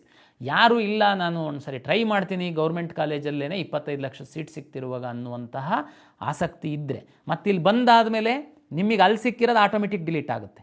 ಮತ್ತಿಲ್ಲ ಸುಮ್ಮನೆ ನೋಡೋಣ ಅಂತ ಬಂದಿದ್ದೆ, ಇಲ್ಲ ನಾನು ವಾಪಸ್ ಅಲ್ಲಿಗೆ ಹೋಗ್ತೀನಿ. ನೋ, ಉದಾಹರಣೆಗೆ ತಮಗೆ ಯಾವುದೋ ಒಂದು ಪ್ರತಿಷ್ಠಿತ ಮೆಡಿಕಲ್ ಕಾಲೇಜಲ್ಲಿ NRIಯಲ್ಲಿ ಅಡ್ಮಿಷನ್ ಆಗಿದ್ದೀರಾ, ನೀವೇನಾದರೂ ಈಗ ನಮ್ಮಲ್ಲಿ ಭಾಗವಹಿಸಿ ನಿಮಗೆ ಯಾವುದೋ ಚಿಕ್ಕಬಳ್ಳಾಪುರದ ಮೆಡಿಕಲ್ ಕಾಲೇಜಲ್ಲಿ NRI ಸೀಟ್ ಸಿಕ್ತು ಅಂದರೆ ನೀವೀಗ ಅಡ್ಮಿಷನ್ ಆಗಿರೋ ಸೀಟ್ ಆಟೋಮೆಟಿಕಾಗಿ ಬೇರೆಯವರಿಗೆ ಅಲಾಟ್ ಆಗುತ್ತೆ. ಅದನ್ನು ತಮ್ಮ ಮಾಹಿತಿಗೆ ಹೇಳ್ತಾ ಇದ್ದೀನಿ. ಇದು ಇಷ್ಟು ಬದಲಾವಣೆಗಳು. ಬಹುತೇಕ ಸರ್ಕಾರಿ ಕಾಲೇಜಲ್ಲಿ NRI ಫಸ್ಟ್ ಟೈಮ್ ಇಂಟ್ರೊಡ್ಯೂಸ್ ಆಗಿದೆ. ಸಾಕಷ್ಟು ವಿದ್ಯಾರ್ಥಿಗಳು, ಪೋಷಕರು ಗೊಂದಲ, ಇದು ಎಲ್ಲ ಸ್ವಲ್ಪ ಟೆನ್ಷನ್ ಇದೆಲ್ಲ ಆಗುತ್ತೆ. ಮತ್ತು MCC ಅವರು ಸಹ ಇನ್ನೂ ಅವರು ಮುಂದುವರಿಸ್ಕೊಳ್ತಾನೆ ಹೋಗ್ತಾ ಇದ್ದಾರೆ. ಹಾಗಾಗಿ ಇದು ನಮ್ಮ ವ್ಯಾಪ್ತಿಗೆ ಮೀರಿದಂತಹ ವಿಷಯ. ಇದು ನಾವು ಆದಷ್ಟು ಹೆಚ್ಚಿನ ವಿದ್ಯಾರ್ಥಿಗಳ ಪೋಷಕರ ಹಿತದೃಷ್ಟಿಯಿಂದ ಏನೆಲ್ಲ ಮಾಡಲಿಕ್ಕೆ ಸಾಧ್ಯ ಅದನ್ನು ಮಾಡಲಿಕ್ಕೆ ಪ್ರಯತ್ನ ಪಡ್ತಾ ಇದ್ದೀವಿ ನಾವು ಪ್ರಾಧಿಕಾರದ ವತಿಯಿಂದ. ಇನ್ನೂ ಒಂದು ಹೇಳ್ತೀನಿ ತಮಗೆ, ಇವತ್ತಿನ ಮಾಹಿತಿ ಅಂತಂದರೆ MCC ಅವರು 12ನೇ ತಾರೀಕು ನಮಗೆ ರಿಸಲ್ಟನ್ನು ಕೊಡ್ತಾರೆ. ನಾನು ಸಾಧ್ಯ ಆದರೆ ಅವ್ರು 12ಕ್ಕೆ ಕೊಟ್ಟರೆ ಇದನ್ನು ಕ್ವಿಟ್ ಆಪ್ಷನ್, ನಾನು ಈಗಾಗಲೇ ಹೇಳಿದ್ದೀನಿ, ಮೆಡಿಕಲ್ಲು ಡೆಂಟಲ್ ಅವರಿಗೆ ಕ್ವಿಟ್ ಆಪ್ಷನ್ ಕೊಟ್ಟು ಇನ್ನೊಂದು ಸರಿ ರೀರನ್ ಮಾಡಿಬಿಟ್ಟು ಮತ್ತೆ ನಾನು ಅಡ್ಮಿಷನ್ನಿಗೆ ಕೊಡೋಣ ಅಂತ. ಬಟ್ ಆದರೆ ನನಗೆ ಅನುಮಾನ ಇದೆ, MCC ಅವರು 12ನೇ ತಾರೀಕಿಗೆ ಸಹ ರಿಸಲ್ಟ್ ಕೊಡುವಂಥದ್ದು ಅನುಮಾನ ಇದೆ. ರೀಸನ್ ಏನಂದರೆ, ಅದೃಷ್ಟಕ್ಕೆ ದುರದೃಷ್ಟಕ್ಕೆ ಅದು ಏನು ಅಂದ್ಕೊಳ್ಬೋದು ಪೇರೆಂಟ್ಸು, ಈಗಾಗಲೇ ಏನು ಸರ್ಕಾರಿ ಕಾಲೇಜುಗಳಿಗೆ ಇಷ್ಟು ತಡವಾಗಿ ಅವರು ಸೀಟ್ ಮ್ಯಾಟ್ರಿಕ್ಸನ್ನು NMC ಅವರು ಇನ್ಕ್ರೀಸ್ ಮಾಡಿದರು. ಇನ್ನೂ ಪ್ರೈವೇಟ್ ಕಾಲೇಜವರು ಕೆಲವರು ಪ್ರಯತ್ನ ಮಾಡ್ತಾ ಇದ್ದಾರೆ, ಅದು ಸಹ ಸೀಟ್ ಮ್ಯಾಟ್ರಿಕ್ಸು ಸೀಟ್ಗಳು ಇನ್ಕ್ರೀಸ್ ಆಗುತ್ತೆ, ಪರ್ಮಿಷನ್ ಕೊಡುತ್ತೆ ಅನ್ನುವಂಥದ್ದು ಒಂದು ಚರ್ಚೆ. ನಮ್ಮ ರಾಜ್ಯದ ಕಾಲೇಜುಗಳು ಇದ್ದಾವೆ ಇಲ್ಲ ಅನ್ನುವಂಥದ್ದು ನನಗೆ ಮಾಹಿತಿ ಇಲ್ಲ. ಬಟ್ ಆದರೆ ಒಂದಷ್ಟು ದೇಶದ ಸರ್ಕಾರಿ ಖಾಸಗಿ ಮೆಡಿಕಲ್ ಕಾಲೇಜುಗಳ ಸೀಟ್ ಸಹ ಜಾಸ್ತಿ ಆಗ್ತಾಯಿದೆ. ಅದು ಏನಾದ್ರೂ ಇವರು ಜಾಸ್ತಿ ಮಾಡ್ತು ಅಂತಂದರೆ MCC ಅವರು ಅವರ ಶೆಡ್ಯೂಲ್ ಫಾಲೋ ಮಾಡಲಿಕ್ಕಾಗಲ್ಲ. ಅವರಿಗೆ ನಂಬಿ ನಾನು ನಿಮಗೆ ಇಲ್ಲಿ ನಾನು ಬೇರೆ UG ಕೋರ್ಸ್ಗಳಿಗೆ ಅಡ್ಮಿಷನ್ ಹೋಲ್ಡ್ ಮಾಡುವಂಥದ್ದಕ್ಕೂ ಆಗಲ್ಲ. ಹಾಗಾಗಿ ಎನಿವೇ ಈಗ ಹೆಚ್ಚು ಸೀಟು 300 ಏನು ನಮ್ಮ ಈಗ ರಾಜ್ಯ ಸರ್ಕಾರ ಏನು 400 ಸೀಟ್ಗಳು ಬಂದಿದೆ, ಇದನ್ನಂತೂ ಹಾಕಿ ನಾನು ರೀರನ್ ಮಾಡುವಂಥದ್ದಕ್ಕಂತೂ ನನ್ನ ಕೈಯಲ್ಲಿರುವಂಥದ್ದು ಇದು. ಹಾಗಾಗಿ ಅದೊಂದು ರೀರನ್ ಮಾಡ್ತೀನಿ. ಎಲ್ಲ ಸುಸೂತ್ರವಾಗಿ ಹೋಗಿ AICT ಅವರು ಏನಾದರೂ ನಮ್ಮ ಟೈಮ್ ಟೇಬಲ್ ಮುಂದುವರೆದ್ರೆ ನಮ್ಮ ಮುಂದಿನ ಸುತ್ತಿನ ಮುಂದಿನ ತೀರ್ಮಾನಗಳು ಟೈಮ್ ಟೇಬಲ್ ಸ್ವಲ್ಪ ಬದಲಾವಣೆ ಆಗಿರುತ್ತೆ. AICT ಅವರು ಏನಾದರೂ 15ನೇ ತಾರೀಕಿನ ಕಟ್ ಆಫನ್ನು ಮುಂದುವರಿಸಲಿಲ್ಲ ಅಂತಂದರೆ ನಮ್ಮ ತೀರ್ಮಾನಗಳು ಬೇರೆ ಆಗಿರುತ್ತೆ. ಅದಕ್ಕೆ ಸದ್ಯಕ್ಕೆ ನೀವು ನಮ್ಮ ಒಂದು ನಿರ್ದೇಶನ ಏನು ಫೋಕಸ್ ಮಾಡಬೇಕು ಅಂದರೆ, ಇಲ್ಲಿವರೆಗೆ ನಾನು ಹೇಳಿರುವಂಥದ್ದೇನಿದೆ ಇದ್ರ ಮೇಲೆ ಫೋಕಸ್ ಮಾಡಿ, ಈ ರೀಅರೇಂಜ್ ಮಾಡುವಂಥದ್ದು, ಯಾಡ್ ಮಾಡುವಂಥದ್ದು, ಡಿಲೀಟ್ ಮಾಡುವಂಥದ್ದು ಸಮಯ ಕಡಿಮೆ ಇದೆ. ದಯಮಾಡಿ ಈ ಸಮಯದೊಳಗಡೆನೇ ತಾವು ಮಾಡಬೇಕು ಅಂತನ್ನುವಂಥದ್ದು ನನ್ನ ವಿನಂತಿ. ಇವತ್ತು ನಾವು ಪಬ್ಲಿಷ್ ಮಾಡ್ತಾಯಿದ್ದೀವಿ ಟೈಮ್ ಟೇಬಲನ್ನು. ದಯಮಾಡಿ ಎಲ್ಲ ಕ್ಯಾಶ್ ಆ್ಯಂಡ್ ಡೆಪಾಸಿಟ್ಟು ಅಂತೂ ಕಟ್ಟುವಂಥದ್ದಿಲ್ಲ. ಹೊಸ್ದಾಗಿ ಬರುವಂಥವ್ರು 10,000 ಬ್ಯಾಂಕ್ ಟೈಮ್ ಆಗತ್ತೆ ಏನಿಲ್ಲ, ಆನ್ಲೈನ್ ಪೇಮೆಂಟ್ ಮಾಡುವಂಥದ್ದಕ್ಕೆ ಅವಕಾಶಗಳಿರ್ತವೆ. ದಯಮಾಡಿ ತಾವು ಕೋಆಪ್ರೇಷನ್ ಕೊಡಿ ನಮಗೆ. ಯಾಕೆಂತಂದರೆ ನಾವು ನಿಮ್ಮ ಅನುಕೂಲಕ್ಕೆ ತಕ್ಕಂತೆ ನಾವು ಮೆಡಿಕಲ್ಲು ಡೆಂಟಲ್ ಅವ್ರನ್ನೂ ಇದಕ್ಕೆ ಹಾಕಿ ರೀರನ್ ಮಾಡಿದರೆ ಅಟ್ಲೀಸ್ಟ್ 400 ವಿದ್ಯಾರ್ಥಿಗಳಿಗೆ ಅನುಕೂಲ ಆಗುತ್ತೆ ಅಂತನ್ನುವಂಥದ್ದು ನಿಮಗೆ ವಿನಂತಿಯನ್ನು ಮಾಡ್ತಾ, ನಾವು ಪ್ರಾವಿಷನಲ್ ರಿಸಲ್ಟ್ ಏನಿತ್ತು ಅದು ಆದಮೇಲೆ ಈಗ ನಿಮಗೆ ಒಂದು ಮಾಹಿತಿಗೆ ಹೇಳ್ತೀನಿ. 64 ವಿದ್ಯಾರ್ಥಿಗಳು ಪ್ರಾವಿಷನ್ ಮೆಡಿಕಲ್ ಮತ್ತು ಡೆಂಟಲಲ್ಲಿ ಬಂದಿಲ್ಲ. ರೀಸನ್ ಏನಂತಂದರೆ ಅವರು ಚಾಯ್ಸ್ 3 ಹಾಕಿದ್ದಾರೆ, 1 ಲಕ್ಷ ಕ್ಯಾಶ್ ಆ್ಯಂಡ್ ಡೆಪಾಸಿಟ್ ಕಟ್ಟಿದ್ದಾರೆ. ಅದರಲ್ಲಿ ತಮಗೆ ಗೊತ್ತಿರಬೇಕು, ಅಗ್ರಿ ಬಟನ್ ಅಮ್ಕಬೇಕು ನಿಮ್ಮದೆಲ್ಲ ಪೋರ್ಟ್ ಆಗೋದಕ್ಕೆ ಅಂತ ಹೇಳಿದ್ವಿ. 64 ವಿದ್ಯಾರ್ಥಿಗಳು ಅಗ್ರಿ ಬಟನ್ ಅಮ್ಕಿಲ್ಲ.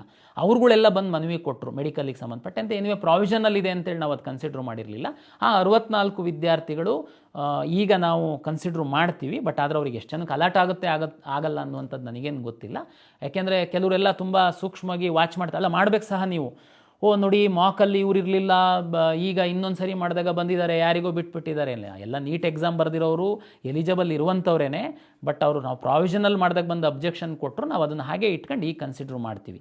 ಆಮೇಲೆ ಇನ್ನೂ ಒಂದು ಕೆಲವರು ಏನೋ ಸೀಟ್ ವ್ಯತ್ಯಾಸ ಆದರೆ ಡಿಲೀಟ್ ಮಾಡೋಕ್ಕೆ ಯಾಕೆ ಬಿಟ್ರಿ, ಹೊಸ್ದಾಗಿ ಯಾಕೆ ಬಿಟ್ರಿ, ರೀಅರೇಂಜಿಗೆ ಬಿಡಬಾರ್ದಾಗಿತ್ತು. ನೋಡಿ, ಏನೇ ಬಿಟ್ಟರೆ ಏನೇ ಡಿಲೀಟು ರೀಅರೇಂಜ್ ಎಲ್ಲ ಆಯ್ತು ಅಂತಂದರೆ ಯಾರು ಮಾಡ್ತಾರೆ? ನೀಟ್ ರ್ಯಾಂಕ್ ಇರುವಂಥವ್ರೇ. ಯಾರೋ ಒಂದು ನೀಟ್ ರ್ಯಾಂಕೇ ಇಲ್ದಿರೋರಿಗೆ ನಾವೇನು ಬಿಡ್ತಾ ಇಲ್ಲ. ಹೊಸ್ದಾಗಿ ರಿಜಿಸ್ಟ್ರೇಷನ್ ಮಾಡ್ಕೊಂಡು ನಾವೇನಾದರೂ ಬಿಡ್ತಾ ಇದ್ದೀವಾ? ಇಲ್ಲ. ನಮ್ಮ ಸಿಸ್ಟಮ್ ಒಳಗೆ ಇರುವಂಥವ್ರೇ. ಉದಾಹರಣೆಗೆ ಶ್ರೀನಿವಾಸ ಮೆಡಿಕಲ್ ಕಾಲೇಜು ಮಂಗಳೂರದ್ದು ಮೊದಲ ಸುತ್ತಿನ ಕೊನೆ 1-2 ದಿನದಲ್ಲಿ ಅವರು ಪ್ರೈವೇಟ್ ಸೀಟಿಗೆ ಫೀಸನ್ನು ಜಾಸ್ತಿ ಮಾಡಿದರು. ಪಾಪ ಪೇರೆಂಟ್ಸು ನೋಡಿಲ್ಲ, ಅವರು 12 ಲಕ್ಷನೇ ಹಾಕ್ಕೊಂಡು ಬಿಟ್ಟಿದ್ದಾರೆ. ಅದು ಈಗ 22 ಲಕ್ಷ ಆಗಿದೆ, ನಮಗೆ ಗೊತ್ತಿಲ್ಲ ಅಂತ ಅಂದ್ಕೊಂಡು. ಎನಿವೇ ನಮ್ಮದು ಪ್ರಾವಿಷನಲ್ಲಿದೆ ಮತ್ತು ಅದೇ ಡಿಸರ್ವ್ ನೀಟ್ ರ್ಯಾಂಕ್ ಇರುವಂಥ ವಿದ್ಯಾರ್ಥಿಗಳವರು. ಹಾಗಾಗಿ ಬೇರೆ ಪೇರೆಂಟ್ಸು ವಿದ್ಯಾರ್ಥಿಗಳು ಏನು ಗೊಂದಲಕ್ಕೆ ಒಳಗಾಗುವಂಥ ಅಗತ್ಯ ಇಲ್ಲ. ಹೆಚ್ಚಿನ ವಿದ್ಯಾರ್ಥಿಗಳು ಪೇರೆಂಟ್ಸಿಗೆ ಅನುಕೂಲ ಆಗುವ ಹಿನ್ನೆಲೆ ಒಳಗಡೆ ನಾವು ಕೆಲವೊಂದು ಸಣ್ಣ ಪುಟ್ಟ ಬದಲಾವಣೆಗಳನ್ನು ನಾವು ಮಾಡಬೇಕಾಗುತ್ತೆ. ಮಾಡಿದ್ದೀವಿ, ತಮ್ಮ ಸಹಕಾರ ಇರುತ್ತೆ ಅಂತೇಳಿ ಭಾವಿಸ್ತಾ, ತಾವು ಈ ಟೈಮನ್ನು ಸರಿಯಾಗಿ ಪಾಲನೆ ಮಾಡಿ ಅಂತೇಳಿ ಮತ್ತೊಮ್ಮೆ ತಮಗೆಲ್ಲರಿಗೂ ವಿನಂತಿಯನ್ನು ಮಾಡ್ತಾಯಿದ್ದೀನಿ. ಮತ್ತೊಮ್ಮೆ ತಮಗೆಲ್ಲರಿಗೂ ಪ್ರಾಧಿಕಾರದ ವತಿಯಿಂದ ನಮಸ್ಕಾರಗಳು.